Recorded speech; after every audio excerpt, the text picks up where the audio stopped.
Dr. Mawardi Siregar selaku Ketua Program Studi Bimbingan dan Konseling Islam Institut Agama Islam Negeri Nalsa. Yang kami hormati narasumber seminar nasional pada hari ini, Ibu Dr. Anda Susi Fitri MSI Kons, Bapak Dr. Sawaludin SSI SPD MPD MPSI MH Kos, Bapak Rizky Andana Pohan MPD, Bapak Marimbun MPD. Serta yang kami hormati seluruh peserta seminar pada pagi hari ini. Puji dan syukur kita panjatkan kepada Allah Subhanahu wa Ta'ala karena berkat rahmatnya kita masih bisa berkumpul bersama-sama menimba ilmu dari narasumber yang luar biasa ini, meski harus dilaksanakan secara online. Namun, semoga kita semua tetap sehat selalu. Pada kesempatan kali ini, acara yang diadakan adalah Seminar Nasional Bimbingan dan Konseling Islam dengan tema mengatasi quarter life crisis pada mahasiswa dalam mempersiapkan diri ke dunia kerja. Hadirin yang berbahagia, untuk mengefektifkan waktu perkenankan saya, Laila Khairani selaku Master of Ceremony untuk membacakan susunan acara sebagai berikut. Acara yang pertama, pembukaan. Acara yang kedua, pembacaan ayat suci Al-Quran. Acara yang ketiga, laporan ketua panitia. Acara yang keempat, sambutan-sambutan. Acara yang kelima, pembacaan doa. Acara yang keenam, pembacaan daftar CV pemateri pertama oleh moderator. Acara yang ketujuh, pemaparan materi pertama dengan tema mengatasi quarter life crisis pada mahasiswa dalam mempersiapkan diri ke dunia kerja. Acara yang ke-8, sesi diskusi dan tanya jawab. Acara yang ke-9, pembacaan CV pemateri kedua oleh moderator. Acara yang ke-10, pemaparan materi kedua dengan tema mengatasi quarter life crisis pada mahasiswa dalam mempersiapkan diri ke dunia kerja. Acara yang ke-11, sesi diskusi dan tanya jawab. Acara yang ke-12, ringkasan materi. Dan acara yang ke-13, penutup. Mari kita buka acara ini dengan mengucapkan basmalah bersama. Bismillahirrahmanirrahim. Baik, acara selanjutnya yaitu pembacaan ayat suci Al-Quran oleh Saudari Kartini. Kepada Saudari Kartini, kami persilahkan.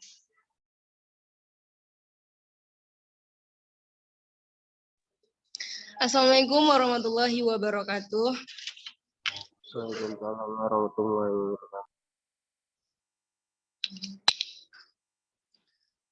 A'udzu billahi minasyaitonir rajim.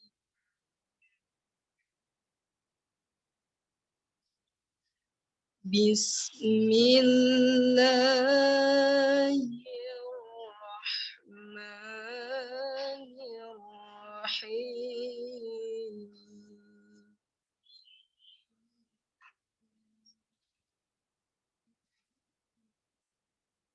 وسارعوا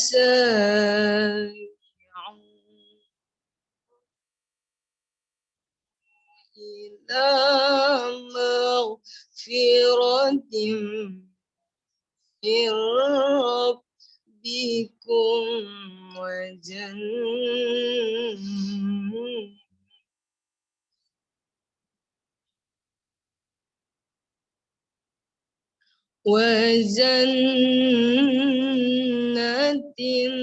عرضها السماوات والأرض أعدت للمتقين.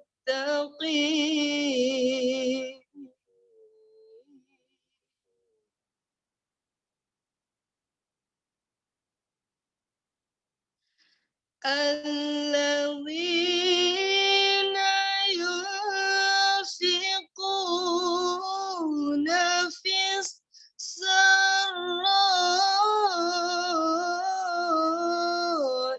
والضراء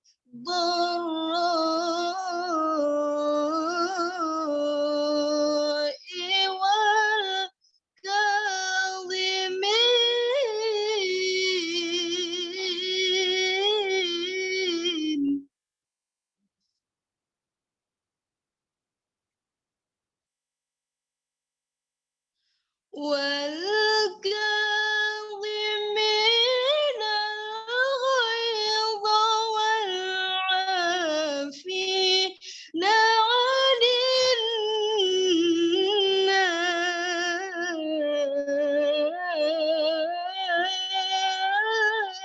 الناس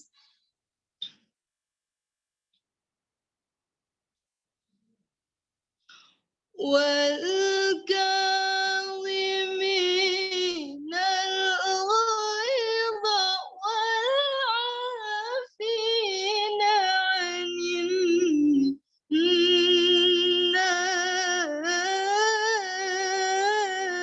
الناس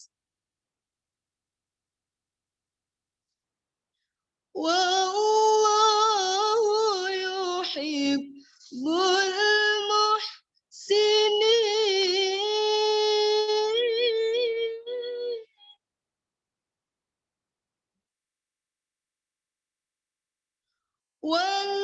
والذين إذا فعلوا فاحشة أو ظلموا أنفسهم ذكروا الله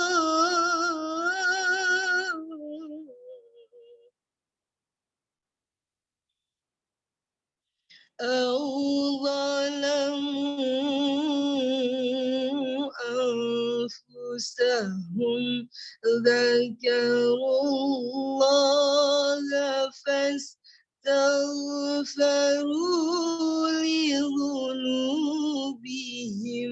ومن يغفر الذنوب إلا الله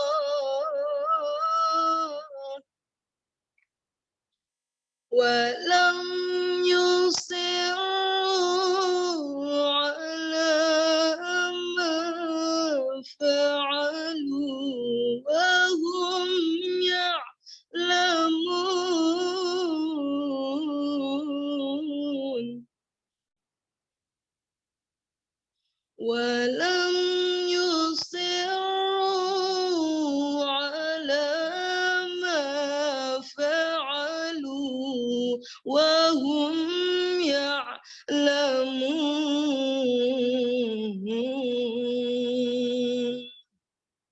صدق الله العظيم. Assalamualaikum warahmatullahi wabarakatuh. Waalaikumsalam warahmatullahi wabarakatuh. Terima kasih kepada Saudari Kartini yang telah membacakan ayat suci Al-Quran. Selanjutnya, laporan Ketua Panitia yang akan disampaikan oleh Saudari Haula Ramadhani AMA. Kepada Saudari Haula Ramadhani, kami persilahkan.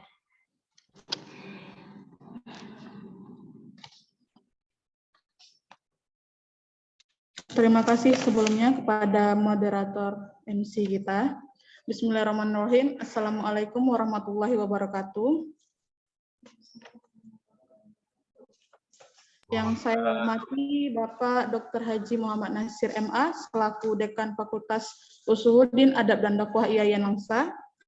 Bapak Dr. Mawardi Siregar selaku Ketua Program Studi Bimbingan dan Konseling Islam IAIN Langsa. Yang saya hormati para pembicara utama yang telah bersedia menjadi pemateri pada kegiatan seminar nasional BK hari ini. Terima kasih sebelumnya Bapak Ibu dan juga untuk teman-teman para peserta seminar yang saya banggakan. Pertama-tama marilah kita panjatkan puji syukur kehadirat Allah Subhanahu wa taala. Tuhan yang Maha Esa, yang Maha Penyayang. Karena atas izinnya, pada hari ini, Kamis tanggal 5 Januari 2023, kita dapat bersama-sama mengikuti acara Seminar Nasional Online Bimbingan dan Konseling Islam IAIN Langsa yang diadakan oleh mahasiswa Angkatan 19 Prodi BKI IAIN Langsa dalam rangka menyelesaikan tugas mata kuliah Seminar BK. Salawat serta salam tak lupa senantiasa kita sanjungkan kepada junjungan kita, baginda Nabi besar Muhammad SAW, yang telah membawa kita hijrah dari zaman jahiliyah ke zaman yang bermartabat dan berilmu pengetahuan, serta akan selalu kita nantikan syafaatnya di hari akhir. Baiklah, langsung saja tema yang kami angkat dalam seminar nasional ini adalah mengatasi quarter life crisis pada mahasiswa dalam mempersiapkan diri ke dunia kerja. Sebagaimana yang teman-teman tahu ya, quarter life crisis itu sendiri adalah suatu proses ketidakpastian atau pencarian jati diri yang dialami oleh individu saat mencapai usia pertengahan 20 atau sekitaran 30 tahun di awal. Pada periode ini, individu dihantui perasaan takut, khawatir, overthinking terhadap masa depannya, termasuk dalam hal karir, relasi, dan kehidupan sosial. Dan belakangan ini, quarter life crisis sering menjadi bahan pembicaraan halayak terutama di media sosial. Karena bagi sebagian orang, quarter life crisis ini menjadi peristiwa nyata dan penuh tantangan gitu. Mereka yang mengalami ini mungkin merasa kehilangan sesuatu, mereka juga akan bertanya-tanya apa tujuan hidupnya dan apakah mereka ini berada di jalan yang benar. Maka dari itu, untuk menjawab semua pertanyaan-pertanyaan tersebut, kami menghadirkan 4 orang narasumber ahli sebagai pembicara utama yang sekiranya akan memberikan ilmu untuk kita dalam mengatasi situasi quarter life crisis tersebut. Yaitu ada Ibu Dr. Susi Fitri, MSI Cons, dosen sekaligus Kaprodi Magister BK Universitas Negeri Jakarta, Bapak Dr. Syawaludin, SOSI, SPD, MPD, MPSI Cons, selaku Kaprodi Pendidikan Profesi Guru UIN Syekh M. Jamil Jambe Bukit Tinggi, Bapak Rizky Ananda Pohan, dan Bapak Marimpun MPD selaku dosen Prodi BKI IAIN Langsa. Selanjutnya untuk pendanaan pada kegiatan ini, kami menggunakan sumbangsih dari mahasiswa Angkatan 19 Prodi BKI IAIN Langsa. Terima kasih sebelumnya. Demikian laporan ini saya sampaikan. Kami sebagai panitia seminar mengucapkan terima kasih kepada semua pihak yang telah memberikan dukungan material maupun non-material, sehingga acara seminar ini dapat terlaksana dengan baik. Terima kasih juga kepada semua rekan kerja panitia yang telah bekerja sama. Mohon maaf sebesar-besarnya jika ada kekurangan dalam pelaksanaan seminar ini. Akhir kata, semoga kita semua peserta seminar yang hadir di sini dapat mendapatkan manfaat yang besar dari ilmu yang diberikan oleh pemateri. Amin. Saya akhiri dengan wassalamualaikum warahmatullahi wabarakatuh. Waalaikumsalam warahmatullahi wabarakatuh. Terima kasih kepada Saudara Haula Ramadhani atas laporan yang telah disampaikan. Acara selanjutnya yaitu sambutan-sambutan. Sambutan yang pertama akan disampaikan oleh Ketua Program Studi Bimbingan dan Konseling Islam Institut Agama Islam Negeri Langsa. Yang terhormat kepada Bapak Mawardi Siregar MA, kami persilahkan.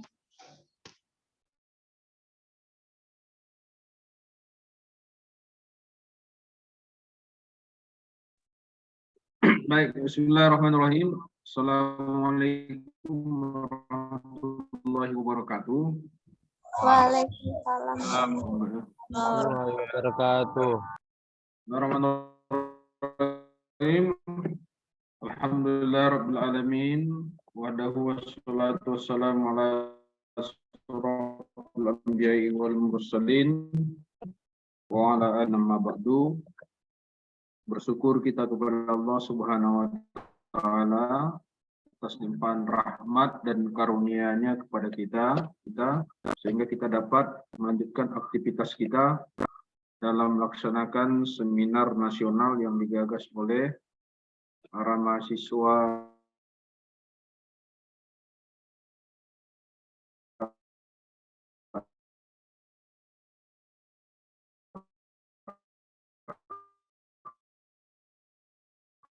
Prodi Bimbingan dan Konseling Islam. Selawat dan salam dengannya di yaumil kiamat nanti. Yang kami muliakan dan kami hormati Bapak dan Ibu narasumber yang hadir pada kesempatan seminar nasional yang sangat luar biasa ini.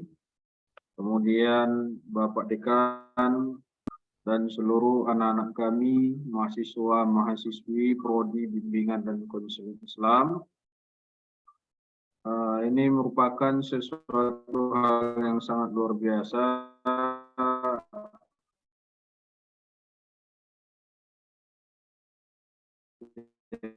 yang digagas oleh mahasiswa Prodi Bimbingan dan Konseling Islam semester 7. Akan satu inovasi yang sangat luar biasa karena mahasiswa Prodi Bimbingan dan Konseling Islam mampu menghadirkan hal ini yang sangat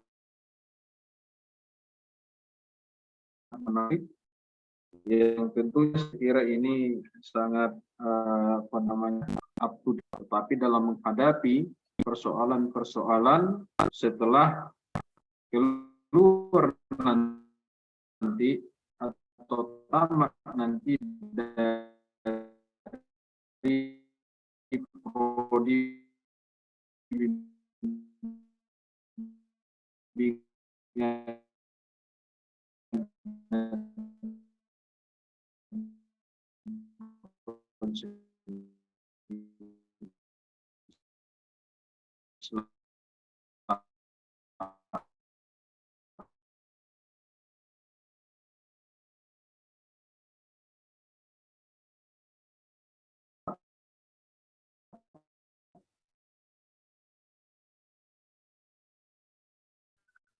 mudah-mudahan dengan adanya seminar nasional ini akan semakin bagaimana persoalan-persoalan sesungguhnya yang dihadapi oleh kita dan dengan semakin menarik.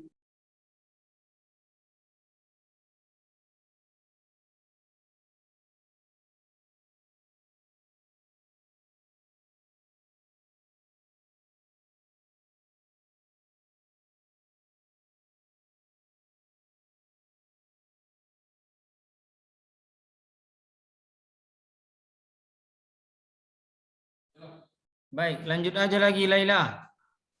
Hilang jaringan Bapak itu Laila.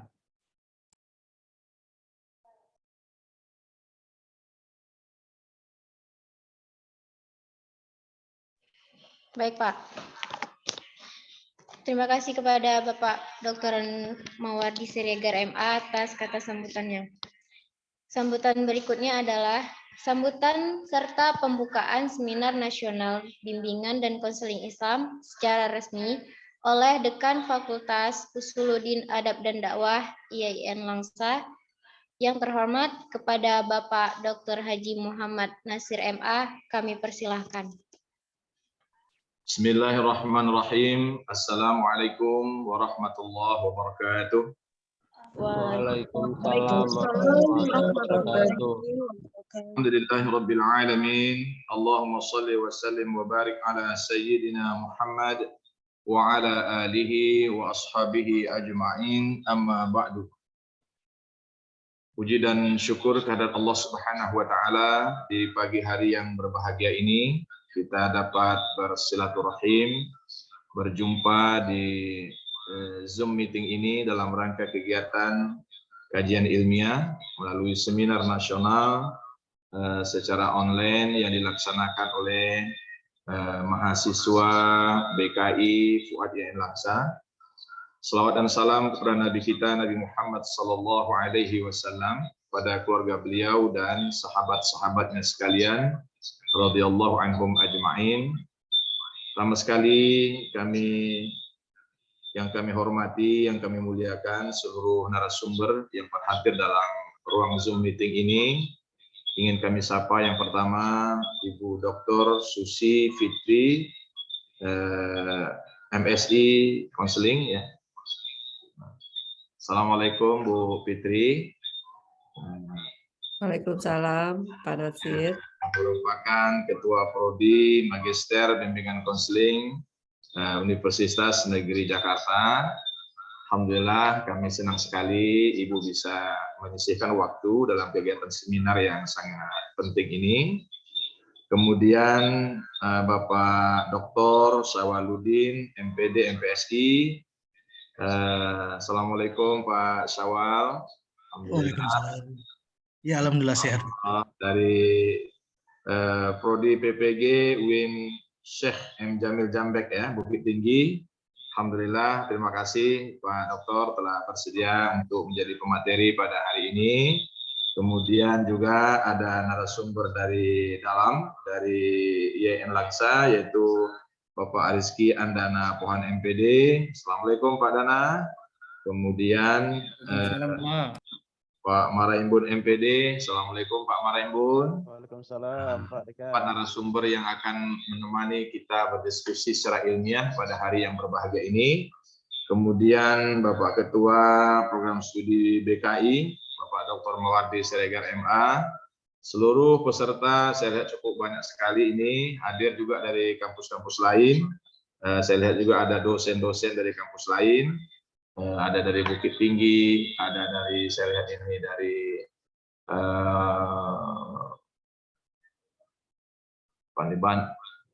Makassar kayaknya ada juga ya kan, yang sangat luar biasa pada hari ini seluruh peserta dan adik-adik panitia penyelenggara, moderator yang kami sayangi. Baiklah, saya sebagai pimpinan Fakultas Usuluddin Adab dan Dakwah pertama sekali merasa sangat berbahagia ya di awal tahun ini. Setelah kemarin fakultas kita membuka ujian semester ganjil secara resmi melalui apel pagi, sekaligus hari kedua kerja kita hari amal bakti Kementerian Agama ke-77, dan langsung siangnya jam 10.30 kita melantik Ormawa, dan pada hari ini Alhamdulillah kita bisa melaksanakan seminar yang ini diawali oleh Prodi BKI. Saya sangat senang sekali Alhamdulillah bisa menjalankan dengan baik langkah-langkah kegiatan ilmiah yang kita agendakan. Tidak boleh satu pekan berlalu kecuali kita melaksanakan diskusi dan kegiatan ilmiah, dan pada hari ini sangat luar biasa menghadirkan narasumber secara nasional yang sangat kompeten, kolaborasi 3 perguruan tinggi, UNJ, UIN Bukit.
Baik, saya lanjutkan pakai HP ya. Saya didengar ya, moderator? Ada problem jaringan di WiFi IAIN Langsa kayaknya. Halo, Assalamualaikum, bisa didengar? Bisa Pak. Oh bisa, Alhamdulillah. Kita mengetahui, saya memahami bahwa seminar ini ingin mencari solusi ya secara ilmiah, kajian tentang problem yang mungkin dihadapi oleh para remaja di usia-usia menjelang awal dewasa ini, menjelang usia 20 tahun.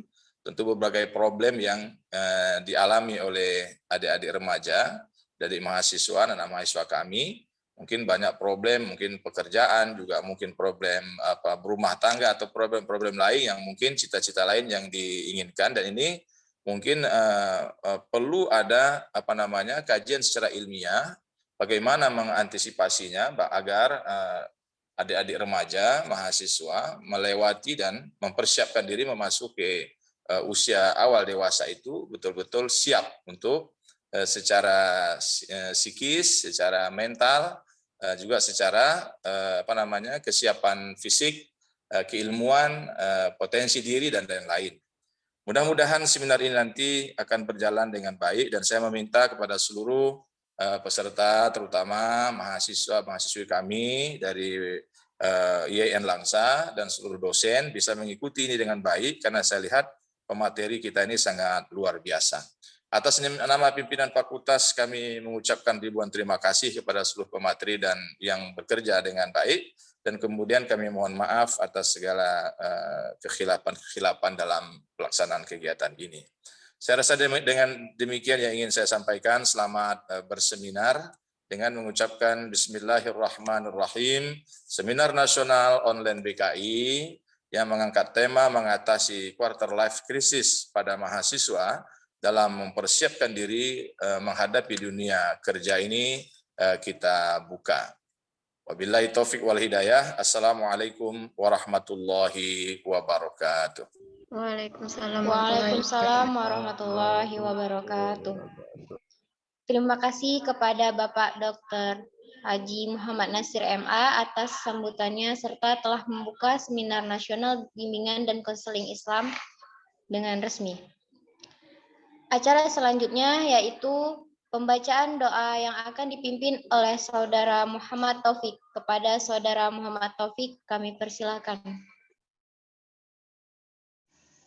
Assalamualaikum warahmatullahi wabarakatuh. Waalaikumsalam warahmatullahi wabarakatuh. Jelas suara saya putus-putus? Jelas. Alhamdulillah. A'udzu billahi minasyaitonir rajim. Bismillahirrahmanirrahim. Alhamdulillahi rabbil alamin. Hamdan yuwafi ni'amahu wa yukafi'u mazidah. Ya Rabbana lakal hamdu kama yanbaghi li jalali wajhikal karimi wa azimi sultanik. Allahumma salli ala sayyidina Muhammad wa ala alihi wa sahbihi ajma'in. Allahumma ghafir lana dzunubana wa liman sya'akhina wa li jami'il muslimina wal muslimat wal mu'minina wal mu'minat al ahyahi minhum wal amwat. Allahumma inna nas'aluka salamatan fid din wad dunya wal akhirah wa afiyatan fil jasad wa ziyadatan fil ilmi wa barakatan fi rizqi wa taubatan qabla al maut wa rahmatan indal maut wa maghfiratan ba'dal maut wa najata minan nari wal afwa indal hisab. Rabbana hab lana min azwajina wa dzurriyyatina qurrata a'yunina waj'alna lil muttaqina imama. Rabbana la tu'akhidna in nasina aw akhtana. Rabbana wa la tahmil 'alaina isra kama hamaltahu 'alal ladzina min qablina. Rabbana wa la tuhammilna ma la taqata lana bih wa'fu anna waghfir lana warhamna anta maulana fansurna 'alal qaumil kafirin. Rabbana atina fid dunya hasanah wa fil akhirati hasanatan wa qina adzabannar. Wa sallallahu ala sayyidina Muhammadin wa ala alihi wa sahbihi ajma'in. Walhamdulillahi rabbil alamin. Assalamualaikum warahmatullahi wabarakatuh. Waalaikumsalam warahmatullahi wabarakatuh. Terima kasih kepada Muhammad Taufik yang telah memimpin pembacaan doa.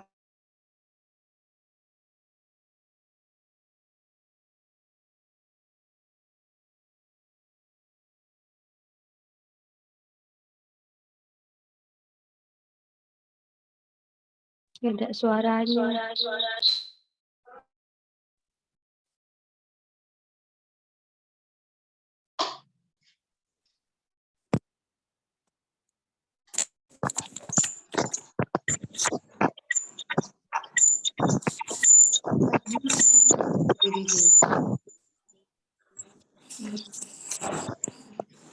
Alhamdulillah, sampailah kita di penghujung acara pembukaan Seminar Nasional Bimbingan dan Konseling Islam yang akan dilanjutkan pada acara inti, yaitu pembacaan CV materi, pemaparan materi, sekaligus sesi tanya-jawab.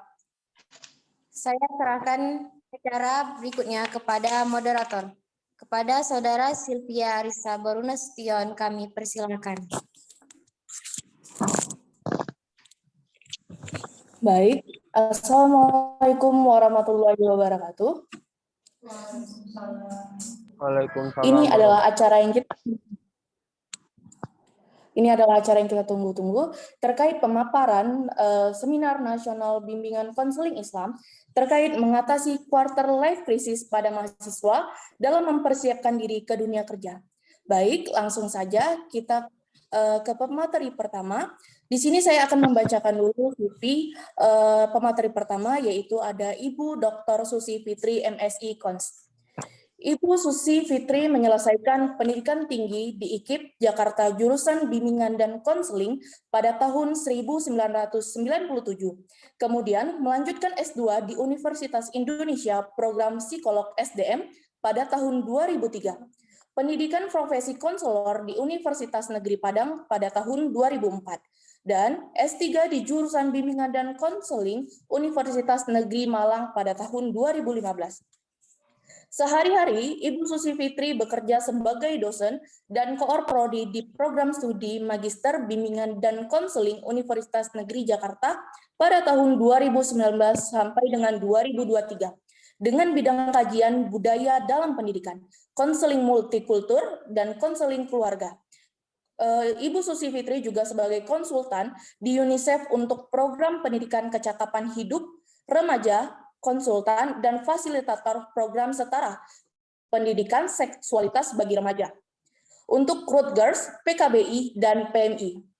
Ibu Susi Fitri, pengalaman organisasinya menjadi pembina kelompok bimbingan dan konseling remaja atau yang disebut KBKR di UNJ. Dan Ibu Susi Fitri juga Ketua Pengurus Daerah DKI Jakarta Asosiasi Bimbingan dan Konseling Indonesia PD APKIN pada tahun 2013 sampai dengan tahun 2017. Ibu Susi Fitri juga sebagai pengurus besar Asosiasi Bimbingan dan Konseling Indonesia PB APKIN pada tahun 2018 hingga 2022 dan 2022 sampai dengan 2026. Ibu Susi Fitri juga pernah menjadi finalis pada pertemuan difasilitasi UNESCO di Thailand pada tahun 2014 dan UNESCO Paris pada tahun 2016 mengenai gender-based violence. Nah, itu adalah CV pemateri dari Ibu Dr. Susi Fitri, MSI Cons. Baik, maka dari itu langsung saja kita dengarkan penyampaian materi dari Ibu Dr. Susi Fitri, MSI Cons. Pada audiens diharapkan untuk menyalakan kamera, dan setelah pemaparan Ibu Dr. Susi kita akan bertanya dan diskusi. Baik, untuk Ibu Dr. Susi Fitri, MSI Cons, waktu dan tempat dipersilahkan. Terima kasih moderator. Assalamualaikum warahmatullahi wabarakatuh. Bismillahirrahmanirrahim. Terima kasih saya diundang. Terima kasih saya diundang di kegiatan yang sangat menarik ini ya, membicarakan mengenai quarter life crisis, sesuatu yang seringkali sudah kita dengarkan, terutama kalau kita mendengarkan di media sosial ya. Sebelumnya saya mau bertanya dulu, saya minta ini ya, bisa sharing, belum diberikan izin untuk share. Itu tolong sharingnya dibuat multiple partisipan aja. Di sini masih one participant can share at time. Itu kemudian saya mau tanya juga, saya akan bicara sampai jam berapa ya?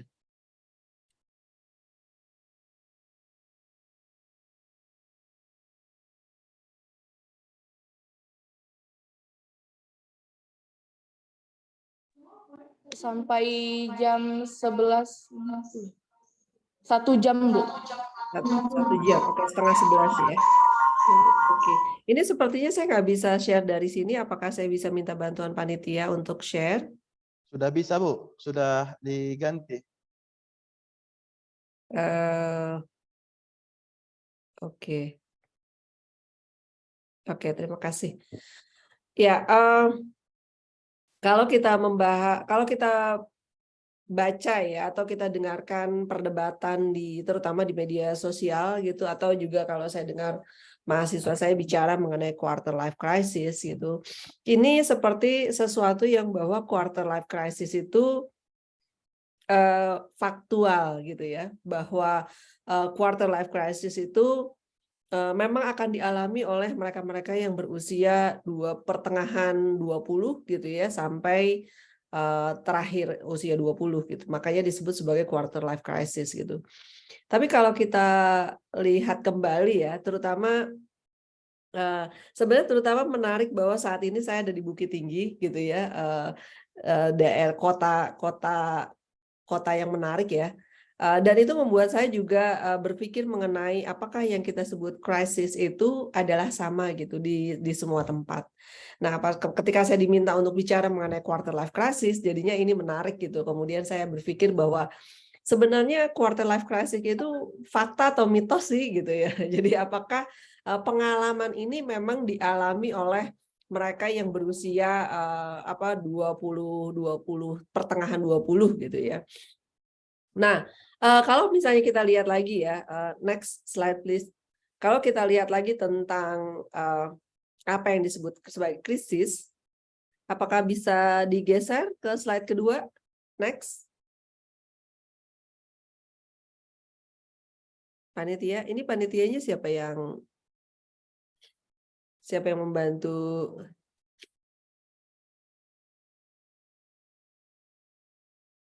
Panitia, tolong. Iya, Ibu, sebentar ya, Bu. Bu, sebelumnya udah bergeser belum ya layarnya? Belum. Belum, sebentar ya, Bu. Baik. Oke, kalau gitu saya lanjutkan aja ya. Nah, sebenarnya kalau kita bicara mengenai quarter life crisis, tentu kita akan bicara mengenai apa sih krisis itu gitu. Apakah krisis itu memang pasti terjadi didasarkan pada usia?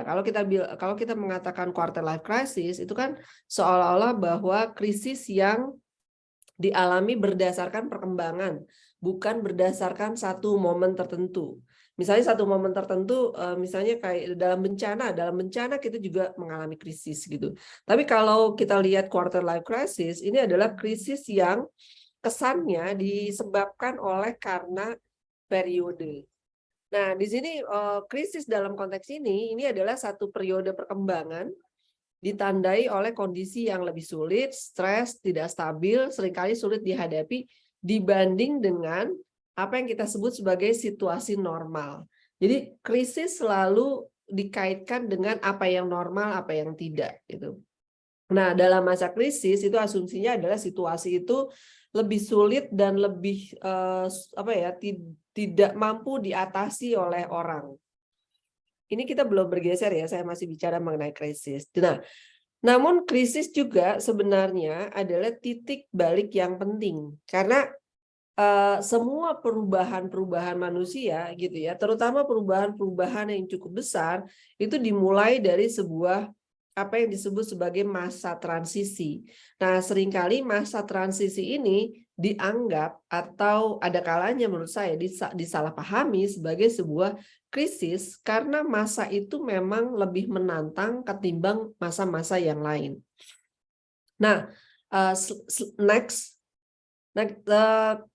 Quarter life crisis ini sebenarnya berangkat dari satu buku ya yang ditulis oleh Robin and Wilner di tahun 2001 yang mengatakan bahwa ini pertama kali quarter life crisis itu diperkenalkan gitu, yang melihat bahwa ada satu periode yang spesifik dari masa hidup manusia yang dianggap berbeda dengan periode-periode sebelumnya, yaitu terutama sebenarnya quarter life crisis ini dia bersifat spesifik untuk bukan hanya usia, tapi usia di mana orang memiliki pendidikan dengan cara tertentu, yaitu biasanya dia diasumsikan quarter life crisis ini adalah periode di mana orang sudah lulus kuliah, ya.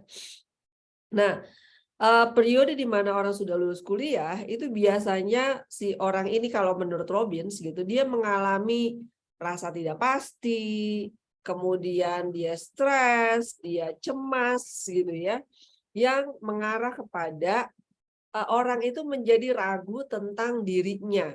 Dan keraguan-keraguan ini itu mengarahkan orang untuk menjadi tidak berdaya. Nah, kalau ini terus-menerus terjadi pada seseorang, bisa jadi dia mengalami kepanikan gitu. Karena bisa kita pahami ya, ketika lulus kuliah, misalnya kalau saya lihat mungkin beberapa mahasiswa saya, mereka mulai ada satu identitas baru ya.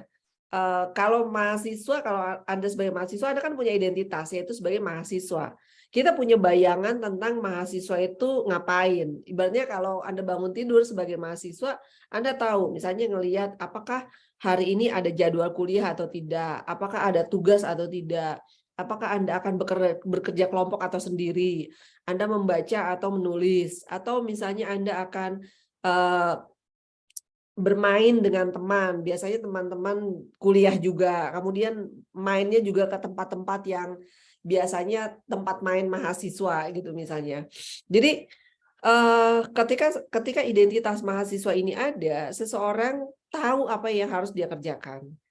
Nah, tapi ketika dia lulus gitu ya, maka identitas ini kan hilang. Kehilangan identitas ini juga akan mengikuti kehilangan kebiasaan-kebiasaannya. Jadi kalau dulu pasti bahwa tiap hari ada jadwal kuliah, ada rencana tugas, ada bermain dengan teman-teman, tapi setelah lulus kuliah, kemudian ngapain? Apa yang harus saya lakukan? Apa jadwal rutin saya? Dengan siapa saya berteman gitu misalnya. Terutama bila setelah lulus kemudian belum bekerja, karena biasanya ada masa tunggu untuk bekerja kan. Tidak semua mahasiswa itu lulus kemudian dia langsung dapat kerja gitu. Biasanya ada masa tunggu. Walaupun ada beberapa mahasiswa tentu, maaf ya, beberapa mahasiswa tentu ada juga yang udah punya pekerjaan. Nah, tapi bagi mereka yang lulus kemudian mengalami masa tunggu gitu ya, inilah yang kemudian biasanya menguat isu krisisnya, begitu menurut Robin dan Winter. Next please. Nah, ini biasanya hal-hal yang dialami oleh individu ya yang mengalami quarter life crisis menurut Robin. Jadi kalau kita lihat perasaan-perasaan yang muncul ini adalah perasaan-perasaan yang orang mengalami transisi dari kejelasan mengenai apa yang dia alami sehari-hari, bagaimana dia melihat dirinya, siapa yang ada di dalam sekelilingnya, dukungan seperti apa yang dia miliki gitu ya, menjadi orang yang kemudian sendirian, mengalami transisi dari satu kebiasaan rutin ke dalam kebiasaan lain. Baik kebiasaan lainnya itu adalah belum punya kerja gitu ya, ataupun baru kerja. Nah, kalau baru kerja berarti dia juga mengalami satu situasi di mana berhadapan dengan orang-orang baru, harus membangun satu hubungan, artinya belum tentu dia mendapatkan hubungan sosial yang sama dengan hubungan sosial yang dia dapatkan ketika dia kuliah itu misalnya. Kemudian juga kita juga melihat bahwa orang yang baru bekerja gitu ya, terutama di tempat pekerjaan-pekerjaan yang mapan dan pekerjaan-pekerjaan yang secara tradisional mapan, misalnya di sekolah, di lembaga-lembaga masyarakat gitu, itu adalah satu lembaga atau institusi yang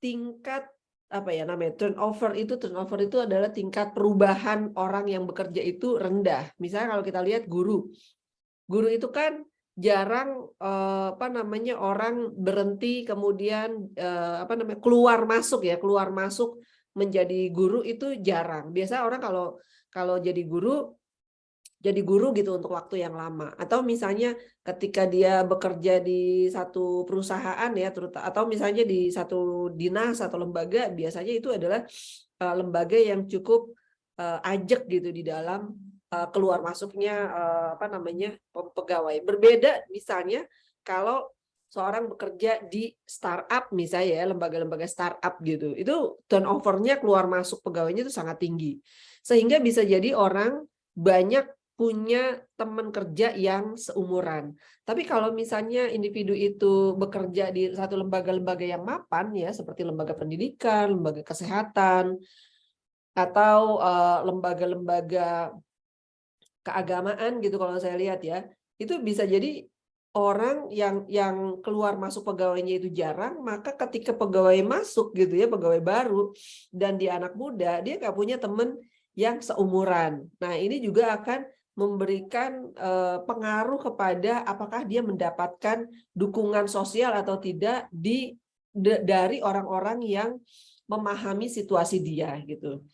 Nah, begitu juga menurut Robin, kenapa quarter life crisis ini juga dialami oleh mereka yang baru lulus kuliah? Karena umumnya kalau lulus kuliah itu kan penghasilannya itu tidak besar ya. Dan di beberapa situasi bisa jadi lebih kecil daripada uang saku yang diberikan oleh orang tua ketika dia kuliah gitu misalnya. Nah, jadi hambatan keuangan gitu, kalau dulu mereka dapat uang saku, kemudian dia bisa mengalokasikan untuk kebutuhan pribadinya gitu.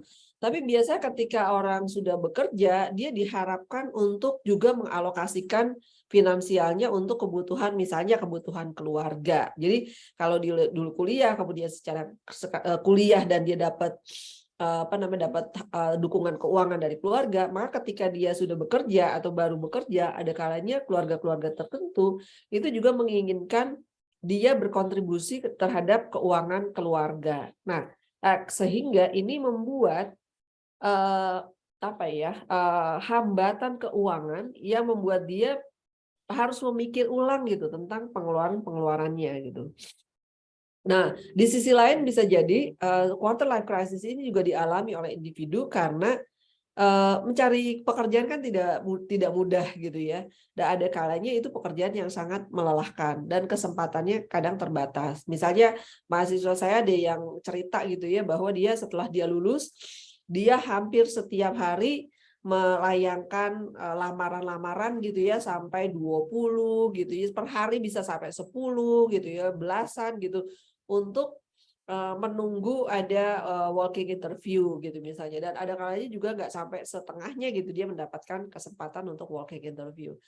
Dan ini kan pekerjaan yang melelahkan, bukan hanya secara teknis melelahkan, artinya bikin CV, kemudian kirim gitu ya, walaupun kalau sekarang udah kebanyakan menggunakan email gitu.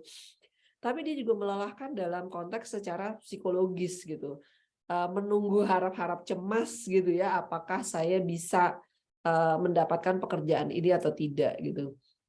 Atau juga misalnya kesempatannya terbatas gitu ya. Misalnya kalau di Jakarta dengan biaya hidup yang besar gitu, maka mahasiswa saya juga mulai berpikir kalau dia jadi guru BK di tempat-tempat yang sekolah-sekolah dengan penghasilan yang relatif lebih baik gitu. Sementara sekolah-sekolah dengan penghasilan yang relatif lebih baik itu sangat jarang. Misalnya semester kemarin gitu ya, mahasiswa saya membuat survei kecil-kecilan gitu ya, tentang berapa sih gaji guru honor gitu di Jakarta gitu. Nah, dari ada sekitar mungkin 200 ya, 200 guru honor yang kita survei gitu, itu kebanyakan mayoritasnya ada di dalam rentang penghasilan di bawah 2 juta gitu. Nah, untuk Jakarta di bawah 2 juta itu sangat sedikit gitu, karena ongkos makan, kemudian kalau dia juga mesti kos gitu, ongkos kos aja sudah menghabiskan separuh dari penghasilannya gitu. Nah, jadi mencari pekerjaan, kemudian mendapatkan pekerjaan di lembaga yang bisa memenuhi kebutuhan dasar itu juga melelahkan gitu, dan juga jadinya mencemaskan gitu. Itu menurut Robbins, itu situasi ciri-ciri yang mereka mengalami quarter life crisis gitu. Nah, tapi kalau kita lihat gitu ya, sebenarnya bagaimana sih fakta risetnya gitu? Apakah benar gitu bahwa orang yang lulus kuliah gitu ya, kemudian mengalami masa transisi, itu sudah pasti gitu dia mengalami kriteria-kriteria atau ciri-ciri seperti tadi gitu ya. Nah, sebenarnya krisis ya dalam konteks ini gitu ya, dalam konteks perkembangan itu di riset gitu bukan hanya dalam konteks quarter life crisis, tapi juga dalam psikologi perkembangan gitu ya, banyak sebenarnya masa-masa yang di-riset sebagai masa transisi. Misalnya parental transition ya, transisi orang tua. Jadi ketika seseorang menikah dan kemudian punya anak gitu ya, anak pertama yang masih bayi, itu juga dia mengalami transisi ya, disebut sebagai parental transition. Nah, ini juga bisa membuat orang lebih stres gitu ya, kemudian juga lebih nggak tahu apa yang harus dilakukan karena menjadi orang tua kan seringkali terutama di kota-kota besar gitu ya, bukan sesuatu yang dipersiapkan secara sengaja gitu buat seseorang, sehingga bayangan orang tentang menikah itu kan seringkali hanya yang seru-serunya gitu, yang asik-asiknya gitu ya buat anak muda ya biasanya. Tapi sebenarnya parental transition atau transisi orang punya anak yang menyadari tanggung jawab yang besar terhadap makhluk baru yang sangat tergantung kepada dia gitu. Belum lagi hal-hal yang teknisnya, misalnya seperti tidur larut malam, kemudian ada apa namanya, banyak pekerjaan baru gitu ya yang muncul. Nah, terutama bila kedua orang tuanya bekerja gitu ya, dan ini juga akan mengalami ada parental transition gitu dalam proses perkembangan.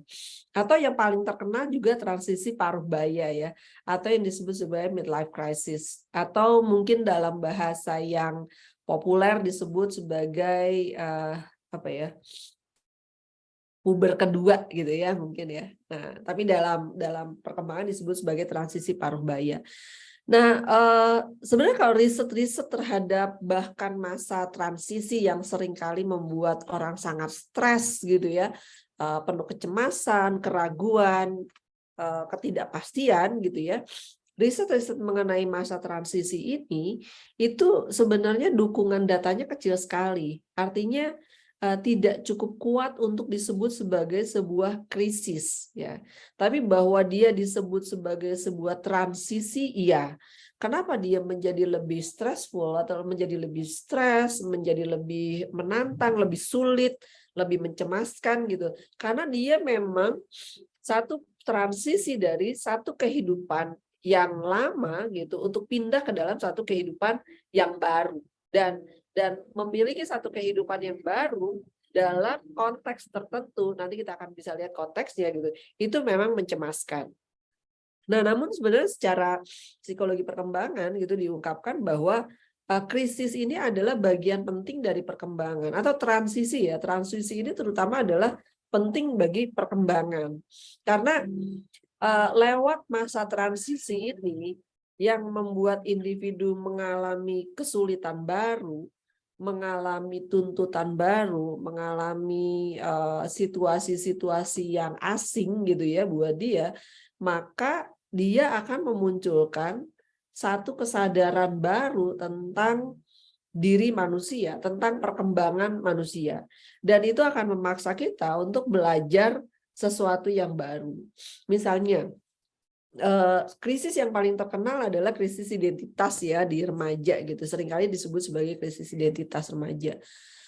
Nah, sebenarnya krisis identitas remaja ini seringkali ditandai misalnya dengan bertengkar dengan orang tua ya, konflik dengan orang tua, anak mungkin lebih lebih tidak patuh gitu ya kepada orang tuanya, atau dia punya anggapan sendiri. Atau juga misalnya kalau kita lihat dalam quarter life crisis gitu ya, individu juga akan mungkin mengalami satu konflik ya dengan orang tuanya. Mungkin buat orang tua yang menganggap bahwa keselamatan atau ketenangan adalah perlu, maka orang tua akan cenderung untuk menyuruh anak pokoknya terima aja dulu ya pekerjaan yang ada gitu. Tapi buat anak-anak yang punya aspirasi tertentu gitu ya dalam hidupnya, terutama kalau saya lihat di kota-kota besar terutama ya seperti Surabaya gitu ya, Medan, Jakarta gitu.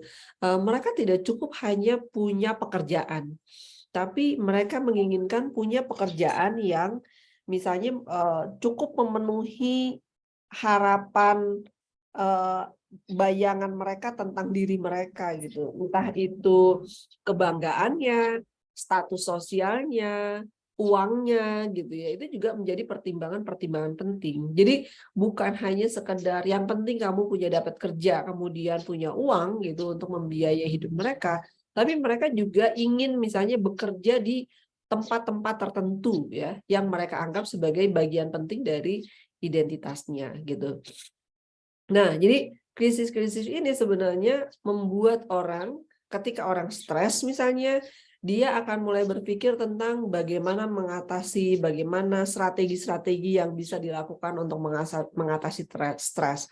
Begitu juga ketika dia masuk dalam situasi baru gitu, misalnya bagi mereka yang mengalami quarter life crisis, ini juga kita akan berhadapan dengan bagaimana individu-individu itu belajar untuk melakukan kolaborasi misalnya, kemudian melihat apakah orang-orang yang bekerja dengan dia ada yang bisa jadi temannya atau enggak, atau bagaimana cara berkenalan dengan orang baru, bagaimana cara mengerjakan hal-hal di dalam pekerjaannya gitu. Jadi banyak ahli sebenarnya melihat bahwa apa yang disebut sebagai krisis dan punya konotasi negatif gitu, itu tidak selalu dilihat sebagai sesuatu yang negatif, tapi itu dianggap sebagai satu masa di mana dengan adanya masalah-masalah itu dalam transisi ini, maka orang akan mencari sumber-sumber baru. Jadi kalau individu itu lulus kuliah dan kemudian dia teman-temannya misah gitu ya, terpencar satu sama lain, dan dia nggak punya dukungan dukungan emosi atau dukungan sosial gitu terhadap situasi barunya, maka itu akan memaksa dia gitu ya untuk memiliki hubungan-hubungan baru. Nah, hubungan-hubungan baru yang dia bisa dapatkan di pekerjaan. Berbeda misalnya gini, kalau orang kemudian dia lulus kuliah, teman-temannya masih ada di sekelilingnya, kemudian mereka bekerja di tempat yang sama gitu misalnya, maka dia tidak akan mencari gitu ya sumber-sumber baru untuk berhubungan dengan orang lain, nggak nyari teman baru, kemudian juga nggak mencari dukungan-dukungan baru, dan dia juga jelas tidak akan mencari strategi-strategi untuk berkenalan dengan orang baru gitu. Maka transisi ini menjadi penting gitu ya kalau dalam konteks perkembangan, karena hal-hal yang terjadi pada individu-individu itu akan memaksa dia untuk memiliki keterampilan baru, mengeksplorasi dunia baru, mengeksplorasi orang-orang baru, dan mencari sumber-sumber baru gitu untuk mendapatkan dukungan. Nah, jadi dalam konteks perkembangan, apa yang disebut sebagai krisis yang dianggap ingin dihindari gitu ya, tapi fakta riset memperlihatkan bahwa sebenarnya krisis itu diperlukan dalam perkembangan. Artinya masa transisi yang menimbulkan satu kesulitan-kesulitan itu adalah satu wadah gitu ya, yang bisa membuat individu untuk belajar istilahnya itu naik kelas gitu ya dari kehidupan yang selama ini ada dalam kehidupannya gitu. Nah, fakta riset juga memperlihatkan ya bahwa sebenarnya kecemasan dan stres yang dialami oleh mereka yang mengalami katakanlah quarter life crisis gitu, itu tidaklah selama atau sesulit yang dia bayangkan, karena kecemasan dan stres ini sebenarnya adalah satu periode yang singkat ya, sampai orang itu bisa menyesuaikan diri dan mengembangkan metode yang baru di dalam beradaptasi gitu. Karena periode ini sebenarnya paling tidak gitu ya, itu berlangsung dalam 2 tahun pertama dalam masa bekerja gitu. Bila tidak ada hal lain ya yang mempengaruhi gitu ya, misalnya kondisi kerja yang buruk gitu ya. Kalau tidak ada kondisi kerja yang buruk atau sumber-sumber untuk bekerja yang terlalu kecil gitu, sebenarnya kecemasan dan stres ini merupakan periode yang singkat aja. Jadi sama seperti yang ada di dalam teori transisi yang mengatakan bahwa kecemasan, stres, kebingungan dan kesulitan yang dialami oleh individu yang berada dalam masa transisi ini adalah satu periode yang singkat aja gitu sebenarnya, sehingga dia tidak bisa disebut sebagai satu periode yang krisis gitu. Nah, jadi ketika individu itu memiliki satu metode baru gitu ya di dalam menyesuaikan dirinya, dalam beradaptasi, maka krisis itu akan lewat aja. Oleh sebab itu mengapa dalam konteks perkembangan orang cenderung tidak menyebut kata krisis gitu ya terhadap itu, tapi menyebut istilah transisi, karena transisi memiliki konotasi yang lebih lebih optimis gitu ya dan lebih singkat gitu ketimbang kita menyebut sebagai sebuah transisi. Nah, bahkan penelitian lain gitu yang dilakukan oleh Galambos, Barker dan Kran gitu ya berkaitan dengan konsep quarter life crisis ini, dia melihat bahwa penelitian mereka menemukan bahwa ada tren positif gitu terhadap kesejahteraan psikologis pada usia 18 sampai 25 tahun. Jadi justru gitu ya di usia ini, dan ini menarik sebenarnya karena dalam konteks perkembangan ini lebih lebih masuk akal gitu ya. Karena di periode ini kalau kita lihat dalam konteks perkembangan secara perkembangan kognitif atau perkembangan cara berpikir, ini perkembangan cara berpikir mereka sudah mencapai tahap yang lebih tinggi. Artinya mereka sudah bisa berpikir lebih kritis, lebih strategis, penuh perencanaan, bisa menyelesaikan masalah gitu ya, bisa mengambil keputusan gitu. Itu sebenarnya ada di dalam periode-periode ini, yaitu periode 18 sampai 25 tahun. Jadi secara kognitif mereka sebenarnya sudah siap gitu. Begitu juga sebenarnya periode 18 sampai 25 tahun sebenarnya kalau dalam perkembangan emosi mereka juga cenderung sudah lebih bisa stabil gitu ya. Dalam pengelolaan emosinya gitu, tidak lagi menghadapi periode yang naik turun seperti masa pubertas gitu ya di usia 18 sampai 17 tahun gitu. Jadi periode 18 sampai 25 tahun ini adalah periode yang secara emosi sebenarnya relatif lebih tenang gitu. Nah, oleh sebab itu penelitian dari tiga peneliti ini memperlihatkan bahwa ini saya masih di slide 6 ya, belum sampai di slide yang itu. Jadi periode ini oleh sebab itu dalam penelitian Galambos, Barker dan Kran ini skor depresi, kemudian kemarahan, harga diri itu justru meningkat gitu pada periode ini. Jadi artinya apa? Di periode ini sebenarnya orang tidak banyak depresi, kemudian isu kemarahan itu juga menurun dan rasa harga diri itu meningkat. Walaupun sebenarnya faktor-faktor ini bervariasi ya, berkaitan dengan gender gitu. Misalnya mungkin untuk skor depresi bahwa perempuan lebih mudah depresi ketimbang laki-laki, bahwa laki-laki lebih mudah marah ketimbang perempuan, misalnya itu ada variasi-variasi di situ gitu. Dan itu saya pikir sangat berkaitan dengan kultur ya, karena dalam kultur kita perempuan lebih di kultur kita dalam artian kultur di Barat dan kultur di Indonesia juga ya kelihatannya dua kultur ini lebih menerima kalau perempuan itu lebih sedih, lebih bingung, lebih cemas gitu ketimbang kalau itu dialami oleh laki-laki gitu. Perempuan boleh punya ekspresi tentang kesedihan, kecemasan, kesulitan, tapi kalau laki-laki kan kultur gender kita kan memperlihatkan bahwa dia harus kuat, dia harus bisa, sehingga laki-laki yang mengalami hal yang sama, yaitu mengalami kecemasan juga, mengalami stres juga, cenderung tidak merasakannya, tidak mengekspresikannya, atau cenderung untuk mengabaikannya gitu. Begitu juga misalnya secara gender dalam kultur kita, laki-laki cenderung untuk diterima kalau dia mengekspresikan kemarahannya, tapi mungkin perempuan tidak diterima kalau mengekspresikan agresivitasnya. Oleh sebab itu ada variasi gitu ya di dalam skor tentang kemarahan gitu. Baik laki-laki maupun perempuan. Nah, ini yang disebut sebagai variasi gender. Nah, hal lain juga ya yang memperlihatkan potensi untuk perkembangan positif gitu ya pada masa ini adalah konflik dengan orang tua.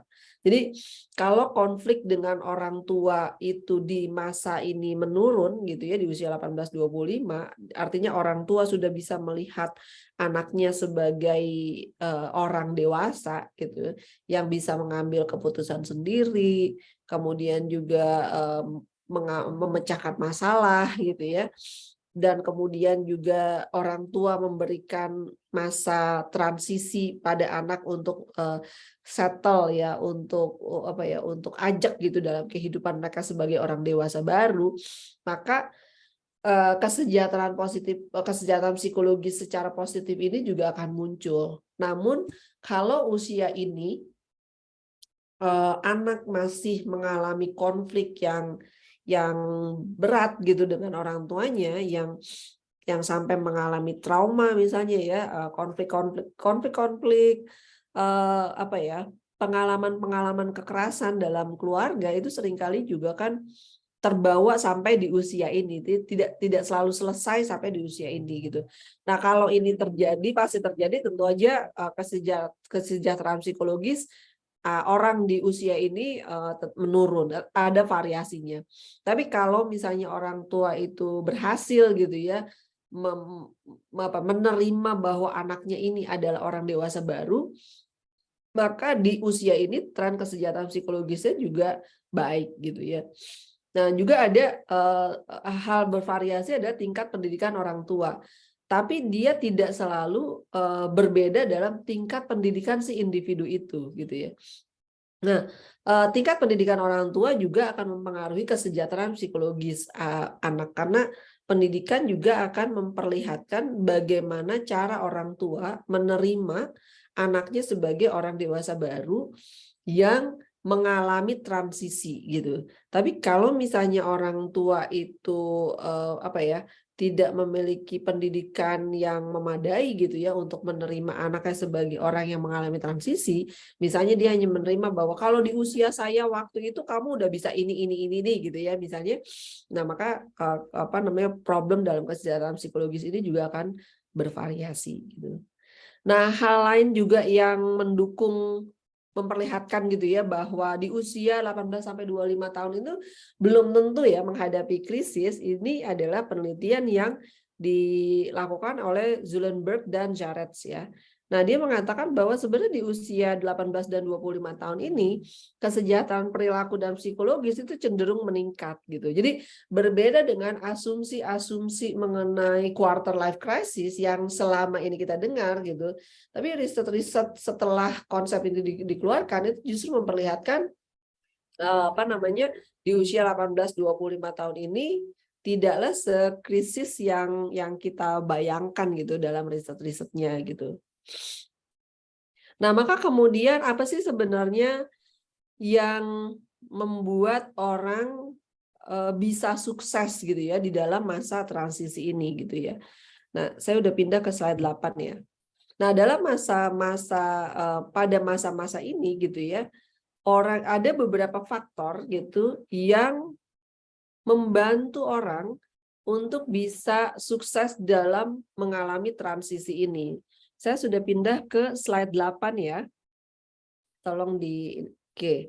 Nah, ini adalah beberapa faktor-faktor yang membantu individu untuk bisa sukses mengalami transisi itu. Jadi, kalau misalnya ada individu mengalami usia 21 sampai 25 tahun, yang itu adalah periode yang seringkali disebut pada periode quarter life crisis gitu, maka sebenarnya krisis itu tidak selalu disebabkan oleh perkembangannya, tapi dia juga disebabkan oleh konteks apa yang terjadi dalam kehidupannya. Nah, oleh sebab itu kalau kita lihat ya, dalam faktor-faktor kesuksesan transisi ini ada hal-hal yang bersifat individual dan ada yang bersifat institusi. Misalnya kesiapan karir ya, kesiapan karir ini bukan hanya isu individu sendiri gitu ya, tapi ini juga harus disiapkan secara institusi, karena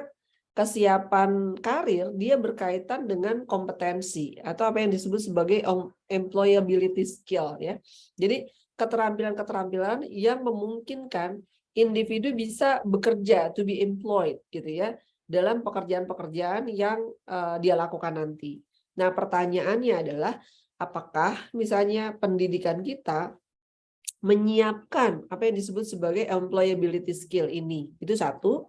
Kedua, apakah employability skill ini adalah sesuatu yang relevan dengan konteks di mana individu itu berada gitu.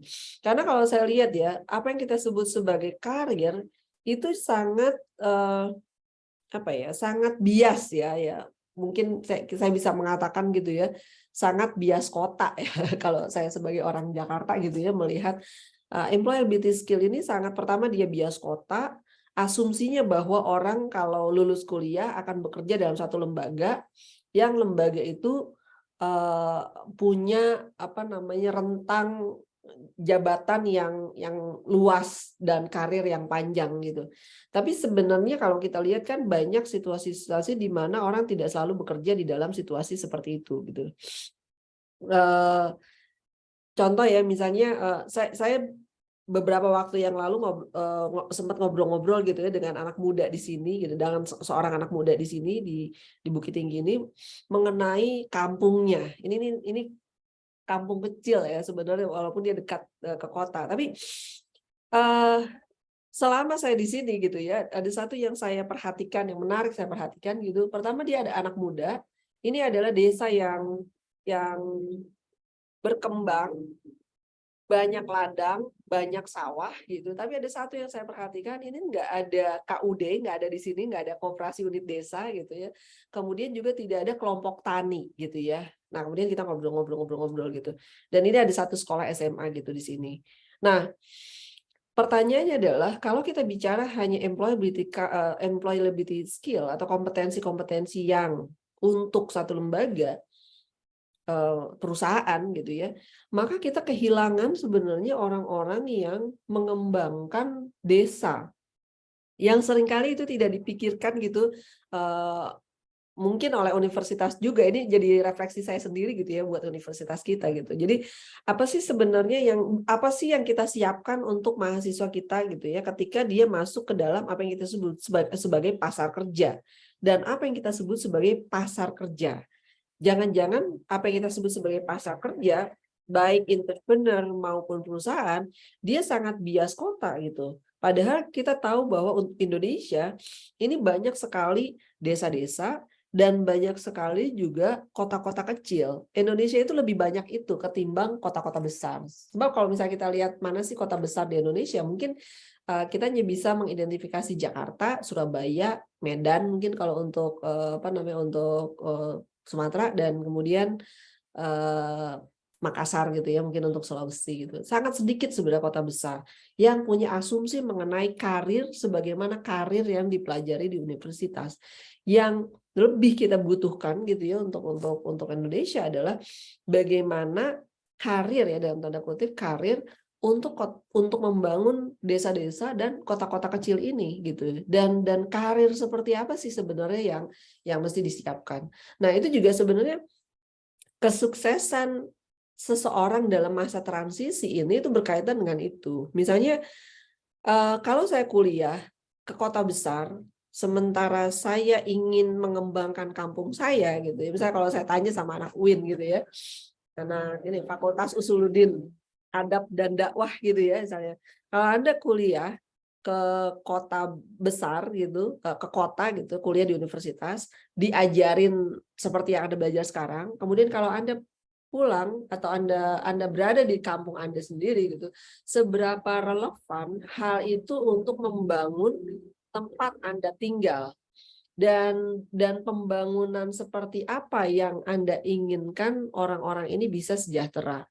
Itu adalah penting sebenarnya, pertanyaan penting buat institusi, bukan buat individu aja, tapi buat institusi. Karena employability itu akan membuat pertanyaan kita, apakah employability skill kita menyiapkan untuk itu atau enggak gitu. Nah itu kalau misalnya dia disiapkan, kemudian dia pindah, dia bekerja gitu dalam situasi itu, maka transisi itu akan sukses gitu.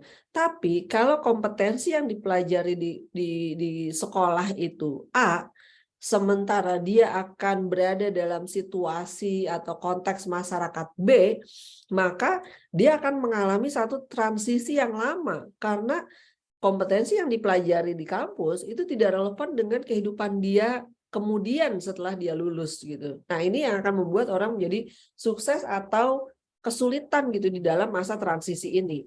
Jadi bukan faktor individunya aja, tapi faktor tentang bagaimana disiapkan.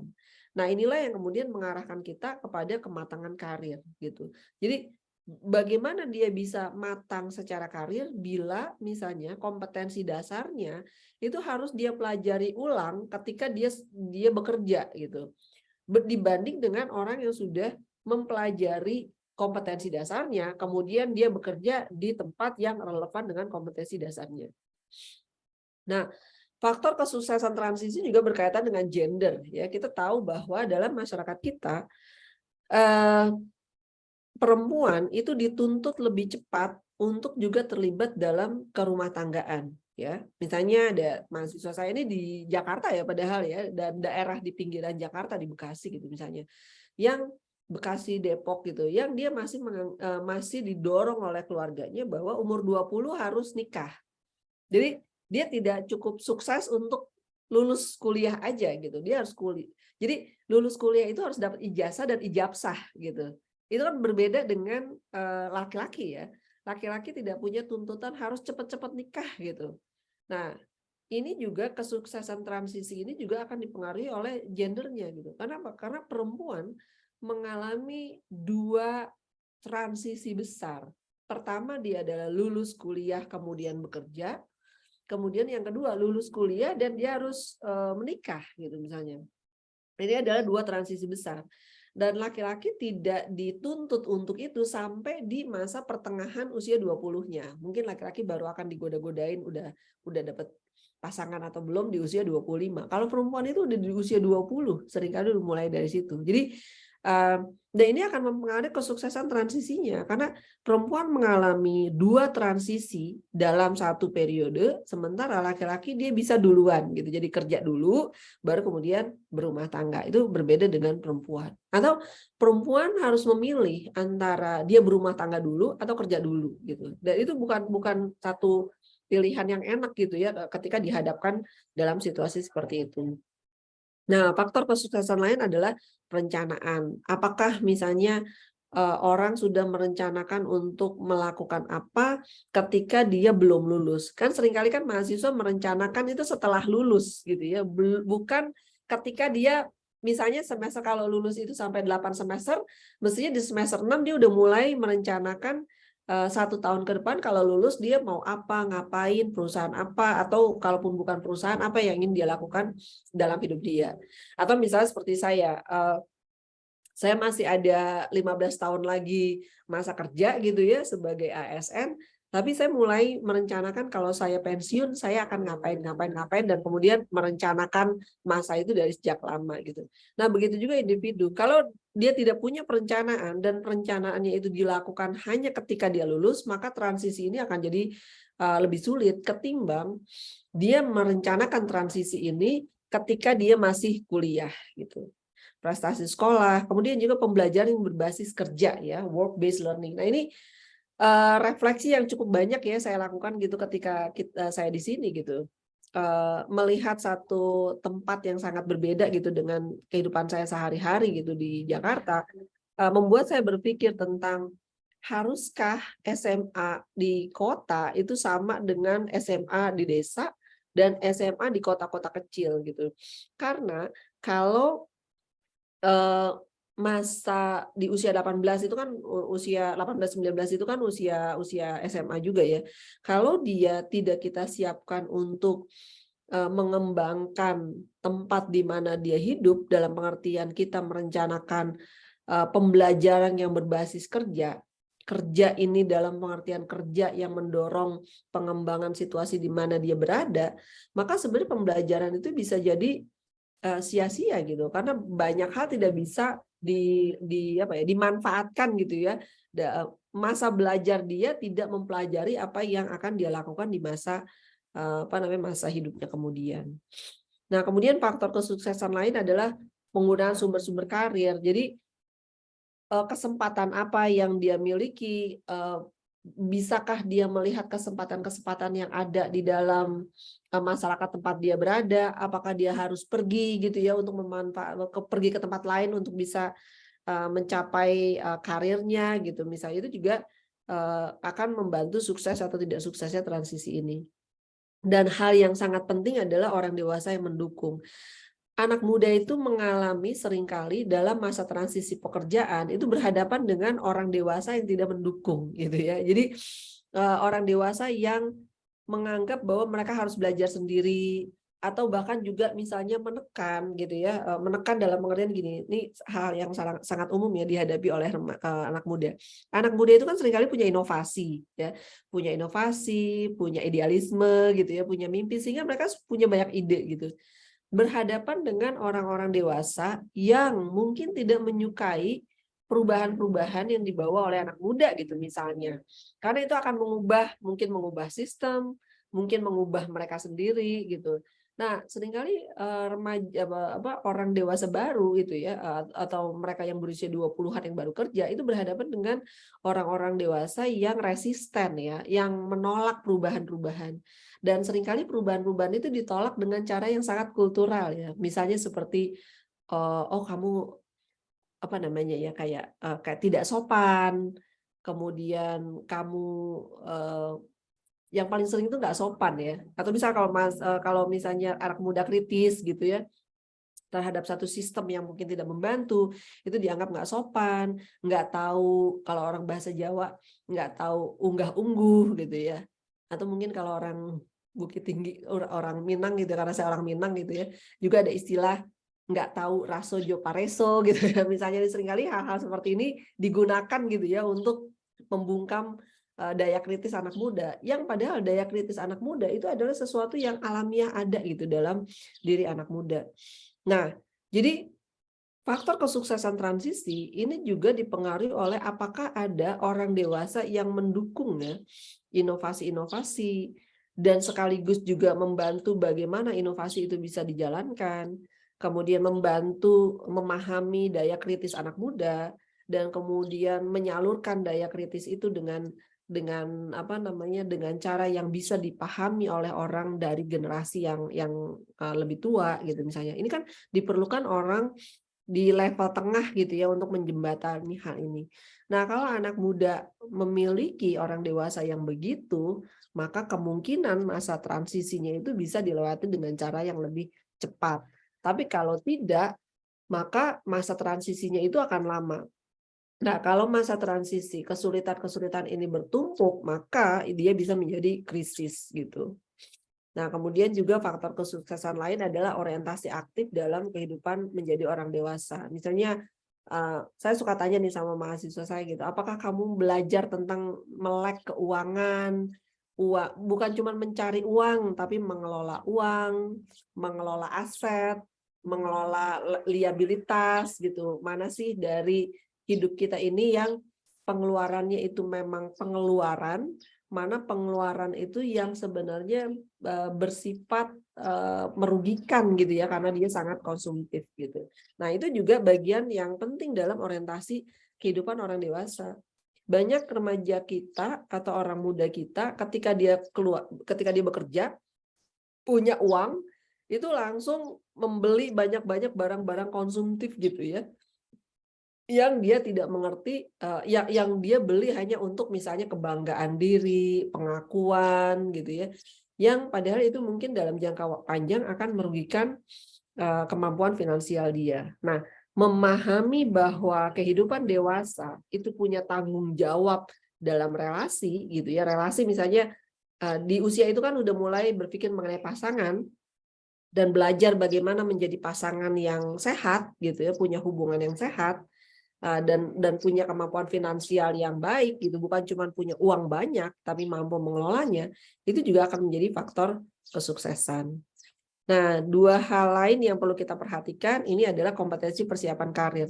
Nah, kalau kita lihat ya, kompetensi persiapan karir gitu ya, itu seringkali juga ada bias tentang apa yang kita sebut sebagai bekerja di sebuah perusahaan ya. Oke, saya sudah di slide 10. Nah, jadi ini sebenarnya adalah bagian-bagian yang sangat penting gitu ya di dalam dunia kerja. Saya sudah di slide 10 ya. Nah, ini kompetensi-kompetensi pertanyaan penting ini sebenarnya buat universitas ya. Ini juga refleksi buat saya gitu ya sebagai dosen. Kita kan seringkali di universitas itu hanya menyiapkan kompetensi yang bagian yang ke 1, 2, 3, 4, keempat. Mohon digeser ke slide 10. Saya sudah pindah ke slide 10. Nah, kalau kita lihat pengetahuan yang disiapkan kampus itu seringkali yang secara sadar gitu ya, terencana itu adalah yang ini, yang pengetahuan disiplin ilmu khusus. Jadi kalau di kuliahnya prodi BK gitu ya, ya BK ke BK-annya aja gitu. Tapi hal-hal yang lain ini sebenarnya sangat perlu, misalnya pengelolaan karir ya. Pengelolaan karir itu seperti apa? Akan bekerja di tempat yang bagaimana? Apakah dia di sebuah lembaga atau dalam masyarakat gitu ya. Kemudian analisis dan riset. Apakah misalnya kuliah-kuliah Anda membantu Anda untuk bisa menganalisis, membantu anak Anda untuk bisa meriset, terutama membantu Anda untuk menganalisis kondisi di mana Anda hidup, di mana Anda bekerja, dan mencari peluang-peluang untuk pengembangan diri yang nantinya juga akan mengembangkan karir gitu misalnya. Apakah kuliah-kuliah itu bersifat inovatif dan kolaboratif, dan terutama juga mengingat Indonesia itu sangat multikultur gitu ya. Apakah juga kuliah membantu kita untuk menyadari bukan hanya lewat mata kuliah ini tuh ya kompetensi persiapan karir itu, tapi apakah misalnya ada kesadaran keragaman antar budaya ya.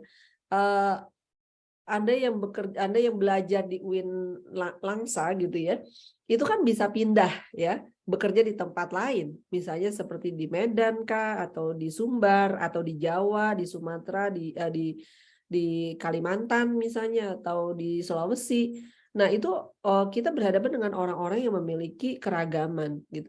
Nah, apakah proses perkuliahan kita juga hubungan atau relasi-relasi dibangun dengan kesadaran ini gitu, kesadaran orang yang memiliki ragam budaya. Nah, hal lain juga yang sangat penting gitu ya, kita seringkali mengagung-agungkan literasi digital gitu. Tapi yang dalam refleksi saya gitu selama di sini, saya juga melihat yang sangat penting adalah keterlibatan dalam komunitas. Seringkali kalau kita kerja di tempat kita aja, seperti di ruangan kita aja. Padahal pekerjaan kita, terutama kalau BKI ya, saya lihat itu keterlibatan dalam komunitas itu harus sangat tinggi gitu. Nah, apakah proses pendidikan di kampus gitu ya, itu juga melibatkan hal-hal seperti ini.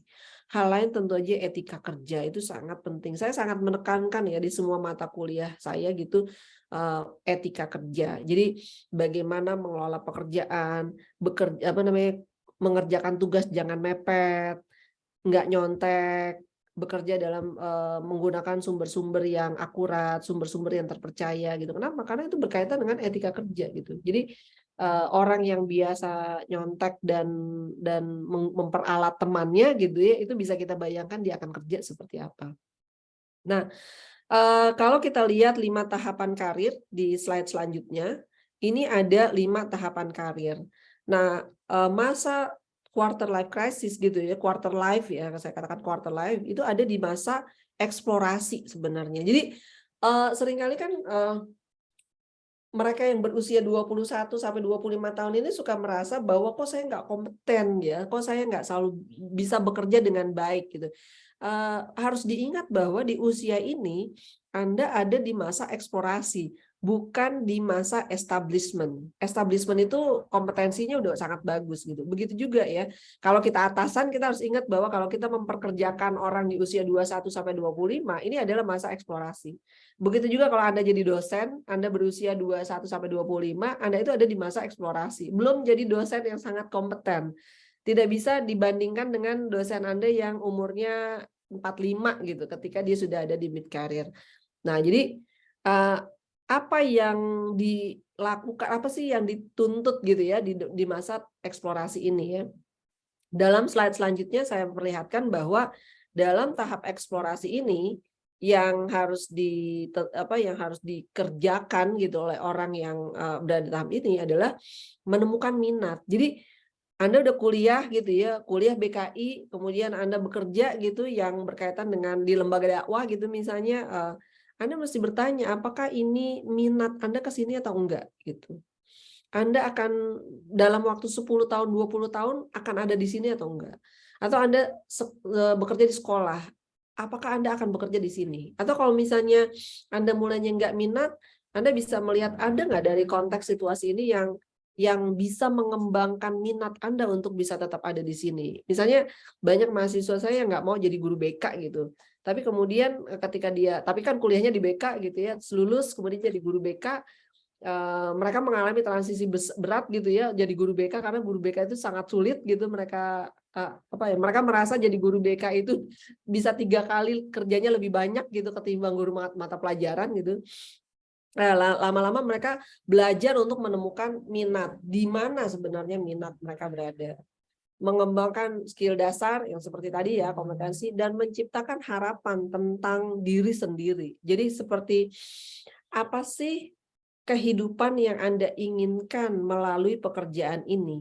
Karena ketika kita bekerja, lama-lama kita itu akan menjadi orang yang seperti kita bekerja. Misalnya kalau Anda konselor gitu ya, maka menjadi konselor, prinsip-prinsip konselor, gaya berkomunikasi secara konselor, kemudian ide hidup Anda itu akan sangat dipengaruhi oleh profesi Anda ini. Jadi pikirkan dengan baik-baik gitu ya tentang hidup seperti apa yang Anda inginkan dan apakah profesi Anda itu mendukung hidup itu gitu. Atau kalau misalnya Anda belum bisa menjawab itu, Anda berpikir tentang saya akan memiliki profesi ini dan di profesi ini saya akan mengembangkan hidup yang seperti apa. Itu yang sangat penting di usia di usia 20-an ini.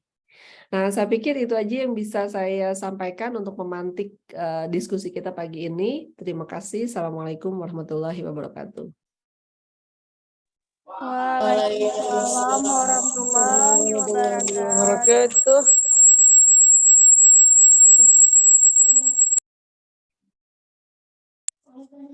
Baik, terima kasih.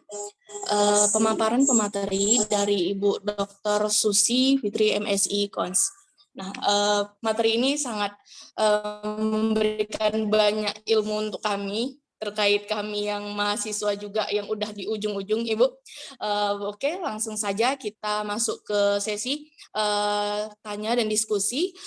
Bila yang mana ingin bertanya, langsung saja raise hand. Baik, ini udah ada yang raise hand. Dari Ibu mana? Ibu Eni Widarti Budiastuti SPD dari SMP Taman Dewasa. Dipersilahkan.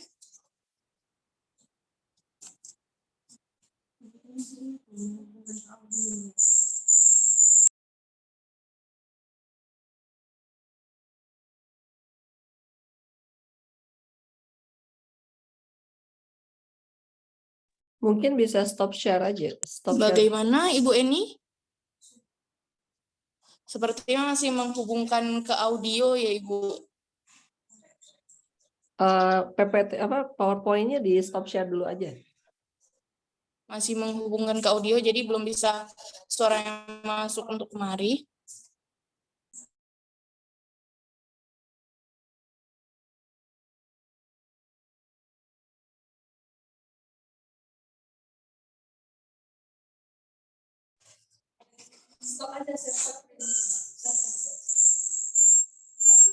Bagaimana Ibu Eni?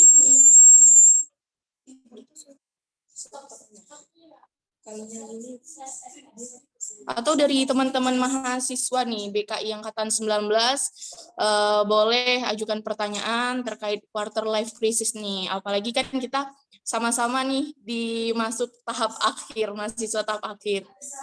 Ada Khairunisa. Oke Khairunisa, silahkan bertanya. Baik, Assalamualaikum warahmatullahi wabarakatuh. Suara saya masuk? Apa? Masuk. Oke, baik. Terima kasih kepada moderator. Izin bertanya kepada Ibu Susi. Begini Ibu, untuk mahasiswa akhir pasti juga mengalami quarter life crisis, yang mana juga dia cemas dan bingung terhadap kehidupannya ke depan. Nah, jika bicara tentang bingung ini kan juga disebabkan karena tidak ada rancangan sebelumnya terhadap apa yang ingin dia lakukan. Nah, namun Ibu, di awal semester, saya memiliki banyak rancangan. Namun setelah semester 7 ini malah karena rancangan itu sulit untuk dilakukan. Nah, ditambah lagi dengan adanya isu terkait daripada resisi di tahun 2023 ini. Nah, lantas Bu, pertanyaan saya, bagaimana mengatasi hal tersebut? Nah, baik, sekian saya ucapkan terima kasih.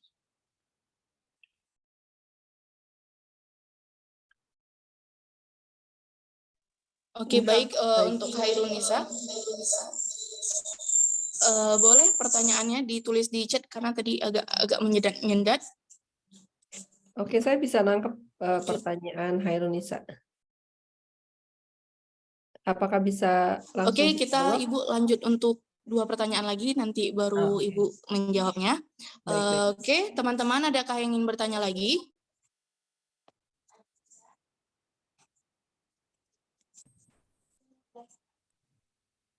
Iya, saya izin bertanya. Teman-teman? Saya izin bertanya. Halo, Assalamualaikum. Waalaikumsalam.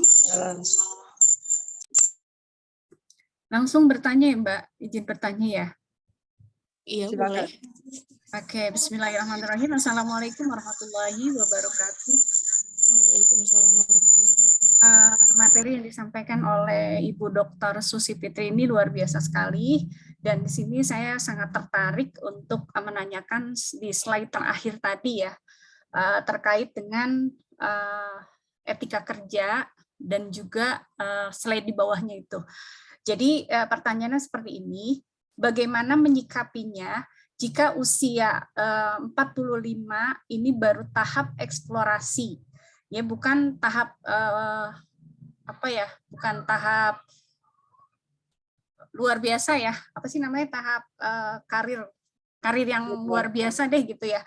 Jadi usia 45 tahun ini baru tahap eksplorasi. Nah, gimana caranya supaya karir ini cepat sukses atau istilahnya sukses lebih cepat gitu. Karena di tahun 45 ini mereka itu beliau itu baru menemukan skill dasar gitu. Jadi baru eksplorasi. Yang kedua, pertanyaannya, apa tips-tipsnya yang harus dilakukan jika usia 45 ini baru mencapai skill eksplorasi? Itu Ibu Susi, terima kasih. Mohon maaf tidak bisa on cam. Assalamualaikum warahmatullahi wabarakatuh. Waalaikumsalam warahmatullahi wabarakatuh. Oke, teman-teman sekalian, satu pertanyaan lagi.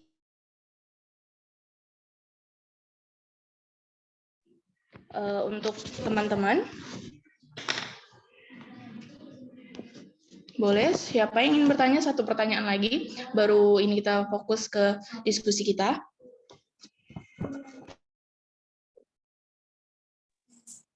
Bagaimana? Dari teman-teman angkatan BKI 19 nih, terutama.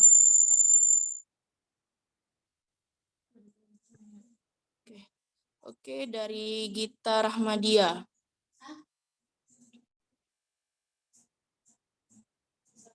Oke, berarti sudah 3 pertanyaan ya, teman-teman. Pertama itu dari Hairunisa, bagaimana mengatasi rancangan terhadap quarter life crisis pada seseorang gitu. Pertanyaan pertama Ibu. Lalu pertanyaan kedua yaitu bagaimana menyikapi di usia 45 tahun baru tahap eksplorasi bagaimana karir itu bisa sukses karena 45 tahun ini. Dan yang kedua, tips yang harus dilakukan pada usia 45 tahun baru di masa eksplorasi. Dan pertanyaan yang ketiga dari Gita Rahmadia, yaitu Sebagai guru BK, bagaimana atau adakah teknik khusus dalam menghadapi klien yang mengalami quarter life crisis? Terima kasih. Nah, itu Ibu 3 pertanyaan dari peserta kita pada. Oke, pertama adalah mengenai apa yang mesti disiapkan ya di usia menjelang lulus ya, yang mencemaskan karena tadi disebut ada resesi, ada hal-hal yang lain gitu ya. Nah, pertama adalah gini, kalau Anda belum bekerja, artinya masih mahasiswa gitu, saya ingin bilang begini ya, ada kalanya ketika kita bicara atau memikirkan masa depan, kita terlalu fokus kepada masa depannya, gitu ya. Kita melupakan apa yang terjadi di sini dan sekarang, gitu kan? Ada konsep Gestalt ya, konsep pendekatan Gestalt kan di sini dan sekarang. Gitu. Jadi yang pertama penting kita lakukan itu adalah apa yang terjadi pada kita di sini dan sekarang, ketika kita merencanakan masa depan. Jadi kalau Anda belum lulus dan kemudian Anda melihat oh sekarang resesi, nanti tambah resesi, tambah ini, tambah itu gitu, itu kan bikin pusing ya gitu ya. Kita kadang-kadang berpikir terlalu jauh untuk itu gitu ya. Saya suka bilang gini, kalau mahasiswa saya suka cemas ya, sangat cemas banget gitu tentang masa depan. Saya suka bilang gini, kamu mencemaskan masa depan, kita tuh hidup besok aja belum tentu loh. Ya, kadang-kadang kan kita lupa ya, kita over prepare gitu, over planning terhadap sesuatu dan kita lupa kita tuh belum tentu hidup besok gitu. Nah, di mana yang pasti dalam hidup kita, yaitu sekarang gitu. Yang paling pasti dalam hidup kita tuh adalah sekarang, saat ini gitu. Nah, jadi pertama adalah kita perlu merencanakan sesuatu dengan porsinya. Begitu juga ini akan membantu kita keluar dari kecemasan yang berlebihan terhadap masa depan. Jadi kalau kita hidup sekarang, kita tinggal lihat aja, kita itu sekarang ngapain? Anda harus menyelesaikan kuliah. Apa yang harus diselesaikan selama kuliah ini? Apa aja tugas-tugasnya? Kemudian kalau Anda ingin bekerja gitu ya, apa yang perlu disiapkan? Misalnya, hal yang penting adalah informasi. Informasi mengenai karir. Di masa yang sekarang, apa informasi yang bisa Anda dapatkan? Misalnya kalau mahasiswa BKI gitu ya, kalau kita bicara mengenai karir, kalau mahasiswa BKI ini alumninya tuh kerja di mana aja sih? Nah, itu kan bisa dicari informasinya sekarang. Mereka bekerjanya apa aja, apa yang mereka lakukan, bagaimana sih mereka melihat karir mereka, apakah mereka menyukainya atau tidak gitu ya. Apa kesulitan yang mereka hadapi sekarang, bagaimana mereka menghadapi kesulitan itu gitu. Jadi kita fokus aja tentang apa yang bisa kita lakukan sekarang gitu. Karena bagaimanapun juga kalau kita hanya merencanakan masa depan dan mengabaikan apa yang kita bisa lakukan sekarang, masa depan itu kan nggak bisa kita tangkap. Kita tidak bisa menangkap masa depan karena dia memang belum ada gitu. Nah, oleh sebab itu persiapannya juga harus persiapan yang rasional. Seperti itu tadi, sumber-sumber karir. Kita mesti melihat sumber-sumber karirnya di mana aja sih mahasiswa BKI ini gitu. Dan seberapa besar untuk bisa mengakses itu, bagaimana sih caranya, apa yang perlu disiapkan gitu ya. Apa yang disiapkan mulai dari sekarang. Seperti tadi kompetensi ya. Tadi kita bicara mengenai kompetensi. Kalau misalnya Anda membuat skala gitu ya, kalau saya buat skala ya 1 sampai 10 terhadap kompetensi-kompetensi itu, Anda di saat ini ada di nomor berapa gitu terhadap kompetensi leadership misalnya gitu. Anda punya kemampuan leadership nggak gitu? Anda punya kemampuan analisis nggak gitu? Di skala berapa? Skala 3, 7, 8 sekarang Anda begitu. Ya udah disiapkan aja sekarang mengenai itu. Nah itu jadi kalau nanti masa depan krisis, masa depan ini, masa depan itu, kalau saya sih suka mengingatkan mahasiswa saya ya tentang hal yang terburuk itu jarang terjadi. Kecemasan kita yang terburuk, coba Anda pikir-pikir lagi ya, apa sih kecemasan yang paling Anda cemaskan ketika Anda SD gitu ya? Itu terjadi apa enggak? Hal apa yang Anda cemaskan ketika Anda SMA? Hal itu terjadi atau enggak? Itu satu. Kemudian kalau itu terjadi gitu, Anda bisa melewatinya enggak? Gitu. Tuh banyak semua hal yang kita cemaskan tidak terjadi. Dan ada juga hal yang kita cemaskan terjadi. dan bukankah kita bisa melewatinya gitu. Nah, jadi jangan melupakan kemampuan kita sendiri untuk bisa melewati itu gitu. Nah, ada kalanya kecemasan itu suka ngetrik pikiran kita gitu ya, menganggap bahwa kita nggak bisa, kita nggak ini, nggak siap, nggak ini, ntar disrupsi kan gitu ya. Kalau kita baca medsos ya, ada disrupsi, banyak pekerjaan yang hilang, ntar guru BK begini-begini, ntar institusi dakwah begini, nggak suka sama orang Islam misalnya gitu ya, banyak banget ya hal-hal seperti itu. Nah, tapi kalau misalnya kita sekarang menyiapkan diri gitu ya, dengan menjadi versi terbaik diri kita gitu, maka hal-hal seperti itu tuh sebenarnya pada banyak situasi bisa diatasi. Seperti tadi, quarter life crisis itu sebenarnya adalah periode yang singkat. Dan orang pasti akan mengalami transisi dari dulu belum bekerja menjadi bekerja, dari dulu mahasiswa menjadi bekerja, dan hampir semua orang bisa melewati masa itu gitu.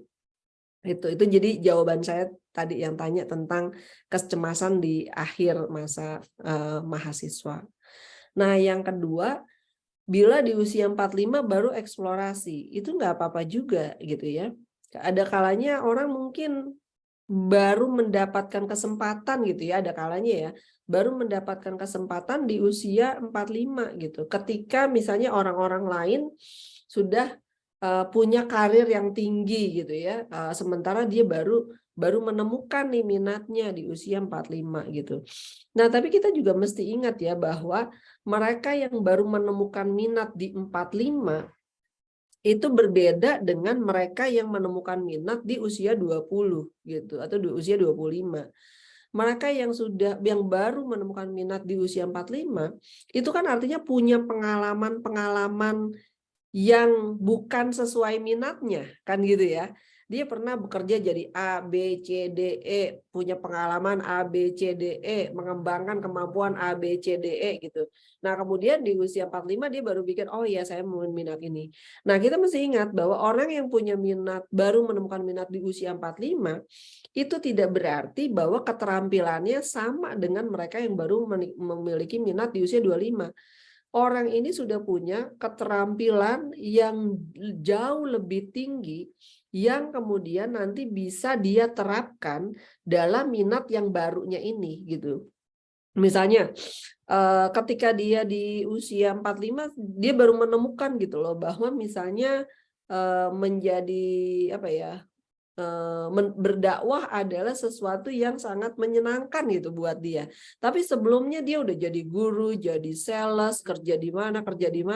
Nah, ini kan sebenarnya pengalaman-pengalaman ini bisa dia bawa kepada minat baru ini. Nah, itu yang tidak dimiliki oleh mereka yang baru menemukan minat di usia 20-an. Nah, jadi bagaimana agar dia bisa sukses? Ya, dia harus menyadari bahwa yang kemarin itu nggak sia-sia. Yang kemarin itu adalah satu pengalaman hidup yang bisa dia terapkan, yang bisa dia aplikasikan ke dalam minat dia yang baru ini, karena itu bukan nol. Ya, jadi pengalaman itu kan bukan cuma hanya pengalaman yang menyenangkan, tapi pengalaman yang tidak menyenangkan pun akan membantu kita mengembangkan karir kita dengan lebih baik gitu. Oke, itu jawaban saya untuk yang kedua. Yang ketiga, dari Gita ya. Bagaimana teknik khusus dalam menghadapi klien mengalami quarter life crisis? Yang pertama adalah sebenarnya bukan teknik ya, tapi perspektif. Jadi kita perlu melihat bahwa transisi adalah hal yang wajar dalam hidup kita. Dan transisi itu menyebabkan apa yang seringkali dilabel sebagai sesuatu yang tidak baik ya dalam masyarakat kita. Misalnya stres itu hal yang nggak baik. Padahal stres itu dalam level tertentu itu dibutuhkan. Manusia itu butuh stres loh. Kalau dia nggak stres sama sekali, dia nggak mengalami transisi, dia nggak mengalami perubahan.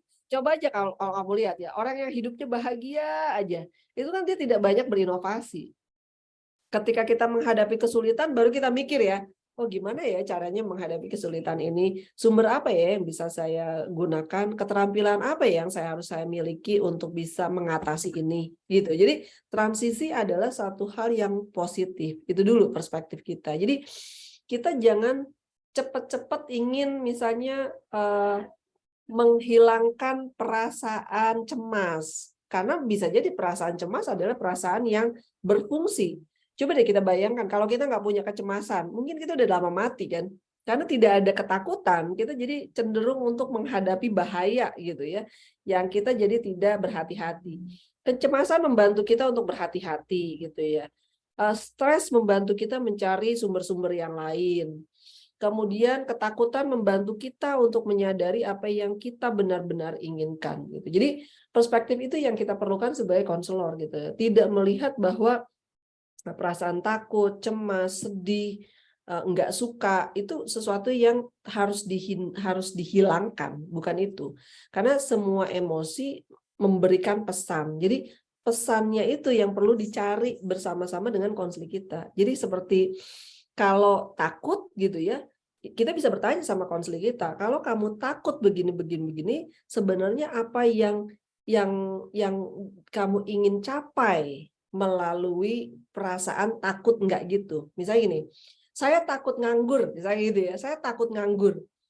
Itu kan sebenarnya artinya adalah saya ingin mendapatkan pekerjaan yang baik. Kan gitu kan, ketakutan kita membantu kita menyadari bahwa oh saya ingin mendapatkan pekerjaan yang baik gitu misalnya. Saya takut nggak ada yang mau sama saya gitu misalnya gitu ya. Saya takut nggak dapat pasangan gitu. Berarti kan sebenarnya saya menginginkan satu kehidupan berpasangan yang sehat. Misalnya juga misalnya, oh saya takut ntar pasangan saya semena-mena kepada saya. Itu kan artinya saya menginginkan satu hubungan yang sehat. Jadi yang perlu dicari adalah seperti itu gitu ya. Jadi semua pengalaman manusia itu mengajarkan mengajarkan hal-hal tertentu kepada kita. Nah, proses konseling adalah membantu konseling kita menemukan pelajaran apa yang bisa dia ambil dalam masa krisis ini, dan kemudian bagaimana krisis ini bisa mengubah hidup dia yang sekarang. Jadi kira-kira itu jawaban saya, moderator. Oke.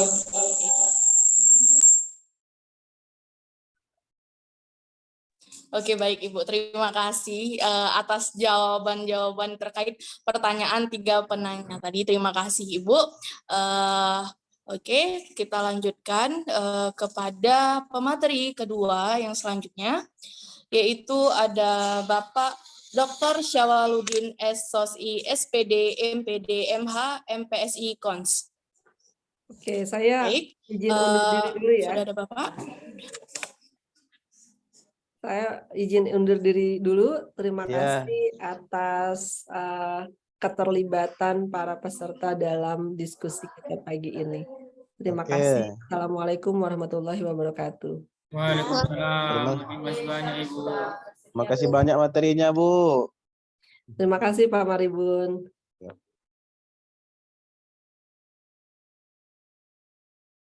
Oke, baik. Terima kasih kepada Ibu. Oke, kita lanjutkan ke pemateri kedua, yaitu Bapak Dr. Syawaludin S. SOSI, SPD, MPD, MH, MPSI, Kons. Sebelum memaparkan materi yang ingin Bapak sampaikan, jadi saya akan membacakan CV Bapak Dr. Syawaludin terlebih dahulu. Tempat tanggal lahir Pertanian Pasaman 06 Mei 1989, Institusi UIN Syekh M. Jamil Jambek Bukit Tinggi, Provinsi Sumatera Barat, alamat Kota Bukit Tinggi.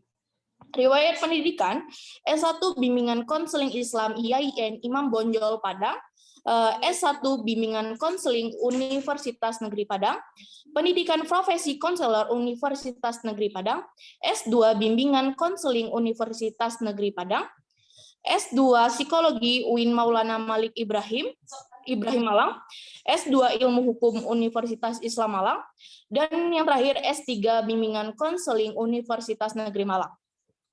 Pengalaman kerja dan organisasi. Yang pertama, pernah menjadi dosen IAIN Imam Bonjol Padang pada tahun sampai dengan 2014. Yang kedua, pengurus Panti Asuhan Kota Padang pada tahun 2012 sampai dengan tahun 2015. Dan Bapak Dr. Syawaludin juga pernah menjadi staf labor konseling IAIN Bukit Tinggi pada tahun 2015 sampai dengan tahun 2016. Dan juga Departemen Instrumen Non-Tes dan Tes Psikologi unit pelayanan konseling UIN Bukit Tinggi pada 2018 hingga sekarang. Bapak Dr. Syawaludin juga pernah menjadi dosen UIN